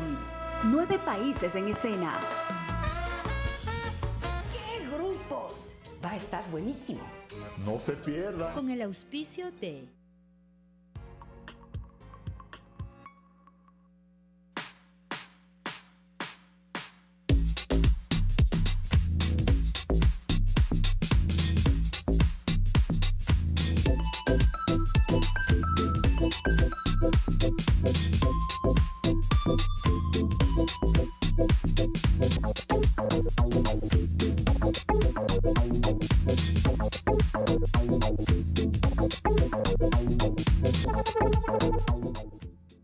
La capital del Ecuador fue reconocida hace 40 años como Patrimonio Cultural de la Humanidad. Pretendo explorarla desde sus rincones más insospechados en 12 días. Esto es Quito 4012. Este sábado a las 8:30 en punto. Por Ecuador TV.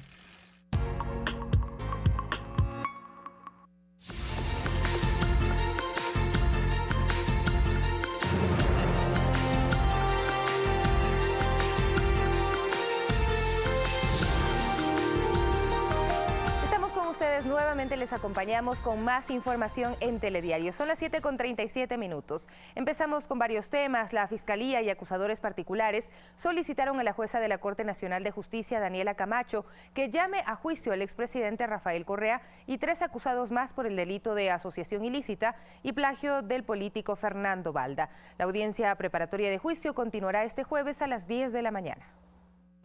Durante la jornada de este martes de la audiencia preparatoria de juicio sobre el caso Balda, la Fiscalía General del Estado presentó los elementos de convicción para sustentar el posible procesamiento penal del expresidente Correa, del exsecretario general de Inteligencia Pablo Romero y de los agentes Raúl Chicaiza y Diana Falcón, quienes de acuerdo al Ministerio Público son los autores del delito de asociación ilícita y plagio del activista político Fernando Balda, hecho acaecido en Bogotá el 13 de agosto del 2012.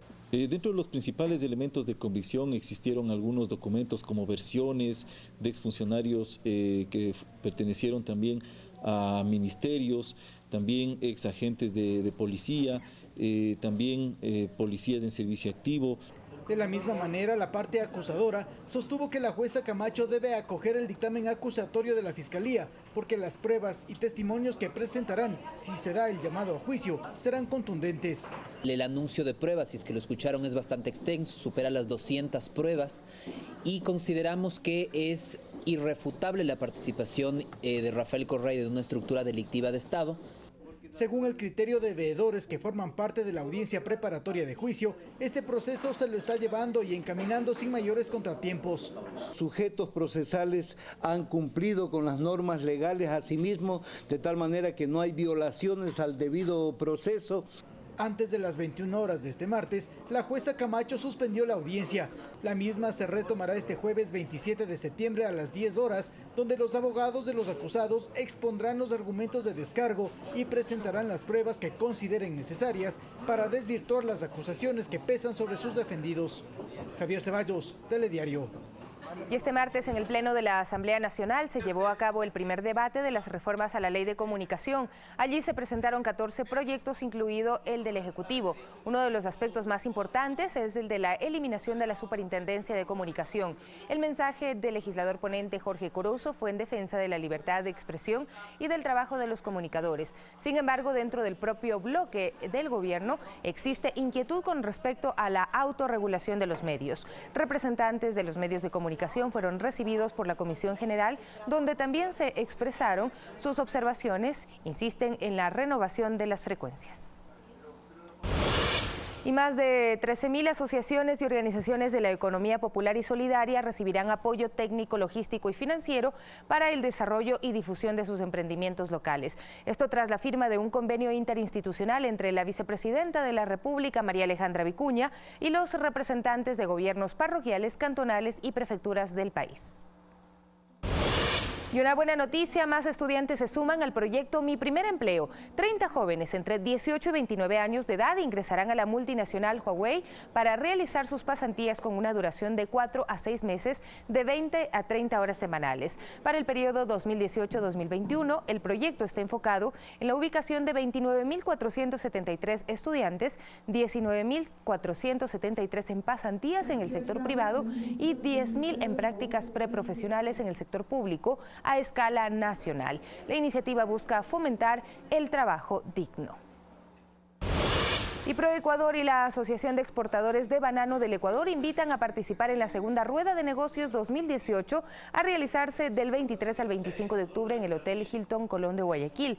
Más de 50 exportadores de banano podrán ofertar sus productos a 25 potenciales compradores de países de Argentina, Chile, Corea del Sur, Dubái, Italia, Irán, Japón, Reino Unido, Rusia, Turquía, Holanda y Suecia.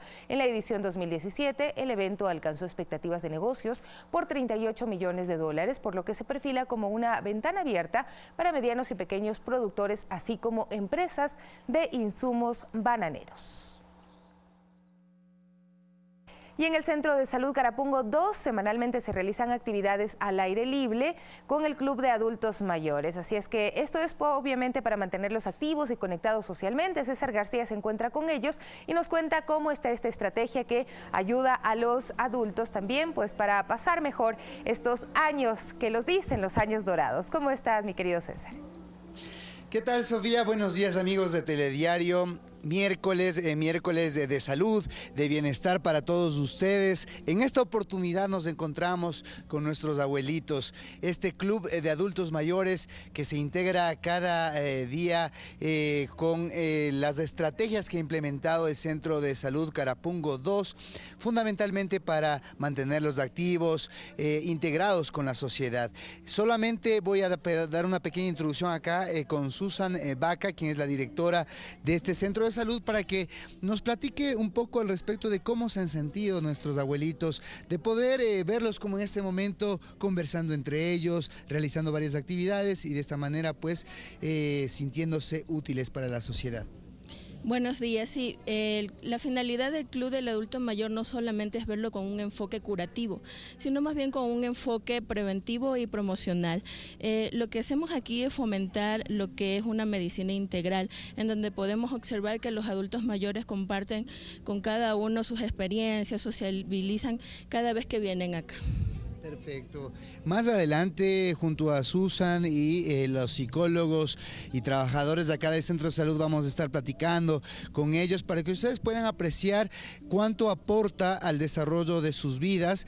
Qué feliz se sienten de poder estar con sus pares, conversar al respecto de su cotidianidad y realizar varias actividades lúdicas, también algunas artesanales que les permiten a ellos seguir aprendiendo en esta época, como tú decías, Sofía, los años dorados, los mejores años, como se titula una de las misiones que impulsa el gobierno nacional.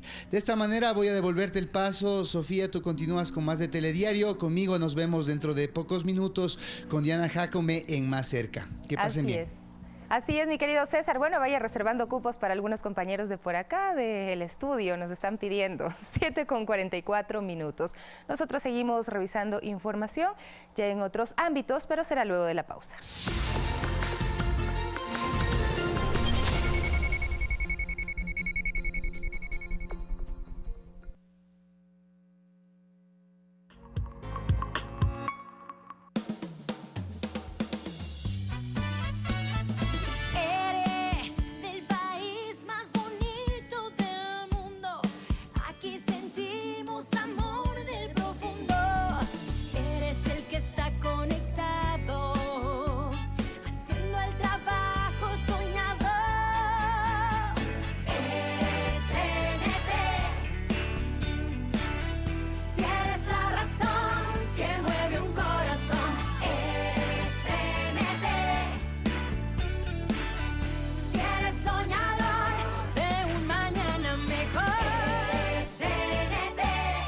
CNT, lo que eres nos hace grandes. Misión Pichincha está comprometida con la salud y el bienestar de la población. En sus diferentes centros de salud, usted podrá atenderse en medicina general, odontología, pediatría, ginecología, laboratorio clínico, ecosonografía y rayos X. Para acceder a estos servicios, acérquese al centro de salud ubicado en la calle Arenas y 10 de agosto. Ahí usted recibirá la mejor atención y a un precio muy económico. Este domingo, en Cine.es. Hace 3 años, me encontraba en este mismo lugar, en la arista norte del Everest. Y aquí estoy, en este mismo campamento, con el corazón en la mano, los pulmones que explotan y la cabeza que late. Prometí mi corazón a todas las personas de Ecuador. Apología del Everest y otros cortometrajes de montaña a las 10:30 de la noche por Ecuador TV. Frontalidad y credibilidad son sus armas para afrontar los embates del poder. Recordarle a la gente que nosotros no somos ni jueces ni fiscales, que nosotros no somos micrófonos de los criminales, pero que tampoco hacemos relaciones públicas de las autoridades, que las autoridades no son nuestros jefes. Sin prensa independiente no hay democracia. Tania Tinoco nos acompaña este domingo en Derechos Reservados, periodismo sobre periodismo. Este domingo a las 9 de la noche por Ecuador TV.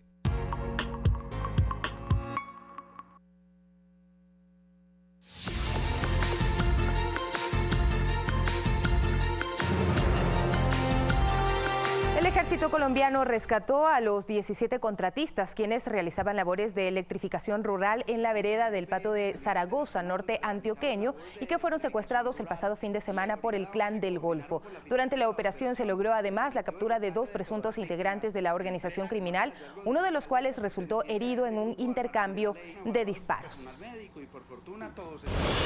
Y Canadá se une a la demanda internacional contra Nicolás Maduro ante la Corte Penal Internacional. Ya son 6 las naciones, Paraguay, Argentina, Chile, Perú, Colombia y Canadá, quienes presentarán esta demanda por crímenes de lesa humanidad del presidente de Venezuela en el marco de la Asamblea General de la Organización de Naciones Unidas. Y en México, fuerzas militares detuvieron la pasada noche a 3 mandos policiales del balneario mexicano de Acapulco y tomaron el control de la Secretaría de Seguridad Pública local debido a posibles filtraciones de la delincuencia organizada en la institución. Soldados de la Marina, junto con policías federales y estatales, desplegaron un operativo terrestre y aéreo en torno a las instalaciones de la Policía Preventiva Municipal para desarmar a sus agentes, revisar el armamento y equipo de radiocomunicación. Otros temas: 23 muertos deja un accidente de tránsito en Perú. Además, despiden en Vietnam a su presidente con un funeral de Estado. Tenemos más en el siguiente resumen. Un accidente de tránsito ocurrido en una carretera que comunica las provincias de Cusco y Paruro al sudeste de Perú deja hasta el momento 23 personas muertas. El ómnibus sufrió una colisión, chocó y cayó a un abismo de 300 metros de profundidad. Las personas heridas de gravedad fueron trasladadas a diversos hospitales de Cusco. Fernando Haddad, candidato a la presidencia de Brasil y segundo en las encuestas, afirmó que las empresas deben crear condiciones para alcanzar la paridad de género en sus plantillas y abogó por la adhesión de un sello de calidad para aquellas que promueven y valoran a las mujeres. Esto mientras el Tribunal Supremo Electoral comenzó a preparar las urnas electrónicas que serán utilizadas en la primera vuelta de las elecciones presidenciales, legislativas y de gobernaciones del próximo 7 de octubre. El cómico Bill Cosby fue condenado en un tribunal de Norristown en el estado de Pensilvania por haber cometido abusos sexuales y ser designado como depredador sexual violento. Un juez estatal sentenció este martes al icónico actor a un máximo de 10 años de cárcel, de los cuales deberá cumplir al menos 3 por haber agredido sexualmente a una mujer en 2004. Altos cargos gubernamentales, designatarios de países vecinos y cientos de ciudadanos despiden en un funeral de Estado en Hanoi al presidente vietnamita Tran Dai Quang, quien falleció el pasado viernes a los 61 años debido a una enfermedad vírica. Los rituales funerarios inician el luto nacional de 2 días que concluirá mañana con un último acto solemne y el entierro del mandatario. Fernanda de la Bastida, Telediario. Y les contamos también que la primera ministra de Nueva Zelanda entra en la historia de las Naciones Unidas. Jacinda Ardern sorprendió a todos cuando arribó a la Asamblea General de la ONU, que tiene lugar en Nueva York, con su pequeño bebé. Durante el debate se la pudo ver jugando con ella mientras esperaba su turno de intervención. Su pareja Clark Gayford también acudió a la cita y cuidó de la pequeña mientras la primera ministra participaba ante el resto de líderes mundiales. Dirigente mundial que da a luz estando en el después de la pakistaní Benazir Bhutto en 1990. 7 de la mañana con 50 minutos, volvemos a temas nacionales. Vamos a Loja, donde 640 choferes profesionales son evaluados por la Agencia Nacional de Tránsito. Estas pruebas terminarán el 18 de octubre. A continuación tenemos un informe sobre el tema. La primera fase, que corresponde a la evaluación de conocimientos, test conductual y test de entorno laboral, inició en Loja. El personal de choferes de 16 cooperativas de transporte interprovincial se someten a estas pruebas de conocimiento. Para el efecto se realizaron capacitaciones. Con la consigna de que nuestros conductores de la provincia de Loja sean los mejores evaluados a nivel del país. Las pruebas iniciaron desde este lunes y se extenderán hasta el 18 de octubre en la Universidad Técnica de Loja. En Loja son evaluados 640 choferes profesionales. El puntaje mínimo es de 70 puntos. Hemos pasado el primer grupo de evaluación. Es muy grato dar a conocer que en este primer grupo de evaluación, en el horario de 8 a 10 horas, no ha existido ningún conductor que haya reprobado las pruebas. Para Polibio Vélez, presidente de la cooperativa Loja, las evaluaciones son necesarias, pero no está de acuerdo con la suspensión del permiso de conducir para quienes no aprueben las evaluaciones. Eso nos parece drástico, no está bien para nosotros y hemos criticado esa posición de la Agencia Nacional de Tránsito. Una evaluación no puede determinar que un conductor de años pueda o no conducir un vehículo de transporte público, en este caso, que para quienes son determinadas las evaluaciones. Por su parte, el gerente de la Unión de Cooperativas, Iván Ochoa, considera que el proceso ayudará a mejorar el servicio y la seguridad. Y que va a contribuir al mejoramiento del servicio que nosotros damos a la ciudadanía. Alejandra Sánchez, Telediario. Y preste atención a esta cifra, pues cada año existen alrededor de 900.000 personas que se suicidan entre 15 y 44 años según la Organización Mundial de la Salud. Una problemática de la que no está exenta la provincia de Tungurahua. Por ello, el Ministerio de Salud impulsa la campaña de salud mental en casos de drogadicción, alcoholismo y trastornos de conducta. Son 45 suicidios registrados hasta agosto de 2018 en la provincia de Tungurahua. Las posibles causas, según los especialistas, son las relacionadas a problemas afectivos, académicos, de salud, económicos, entre otras. En los 19 distritos de salud de la zona 3 se trabaja de forma personalizada y grupal. Se ha visto que hay una mejora máxima o una mejora oportuna en el tratamiento psicoterapéutico cuando el paciente cuenta con familiares a su lado. Marta, como la llamaremos, intentó quitarse la vida en 3 ocasiones por efectos del alcohol. Decidió buscar ayuda y ella recibe tratamiento ambulatorio psicológico. O porque tienes 2, 3 amigos que te dicen vamos de farra, vamos a tomar. Y si no tomas, eres mal visto. No, al contrario, el no tomar te hace un ejemplo porque tú estás bien. Según la Organización Mundial de la Salud, cada año se registran unos 900.000 suicidios en personas de entre 15 y 44 años. Ecuador ocupa el 4º lugar en tasas de suicidios, con el 13.1% de personas por cada 100.000 habitantes. O deberían las instituciones buscar otro tipo de metodologías para llegar de una mejor manera a cada una de las personas. Los especialistas recomiendan detectar a tiempo entre sus seres queridos señales o síntomas que expresen depresión constante, baja autoestima, entre otras, con lo que se puede ayudar a prevenir estos hechos. Máximo Barba, Telediario.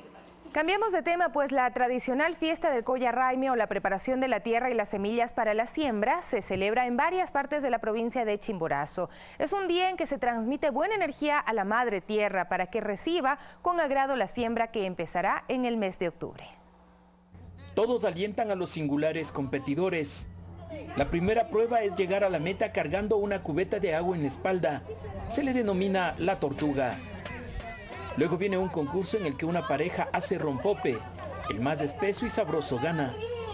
Luego otros competidores corren con un huevo en la mano, denominada la carrera de los patos. Y finalmente el baile del tomate. Juegos tradicionales que las 2 últimas semanas de septiembre son parte de las fiestas andinas del Colla Raimi. Es intercultural y plurinacional, es decir, de varias culturas, pero con diferentes creencias, tradiciones. El Colla Raimi es una fiesta en el que las personas transmiten su energía positiva a la tierra y a las semillas que echarán en octubre en sus campos. Es por eso que la alegría, el espíritu de buena vecindad y la paz deben estar presentes. Al Colla Raimi, la celebración en honor a esa imagen femenina que representa la naturaleza, que da vida, que da producción. Desde el 2015 se impulsa a través de la Dirección de Interculturalidad del Consejo Provincial para que estas tradiciones y costumbres no se pierdan. Para Telediario, Gonzalo Parra. 7:56 y en la zona rural de la provincia de Los Ríos se fabrican maniquíes de todo tamaño que se comercializan en varias ciudades del país. Los talleres se ubican en medio de sembríos. Rodeados de tierras para sembríos, varias familias en el recinto El Desquite de la parroquia Pimocha hacen maniquíes de todo tamaño.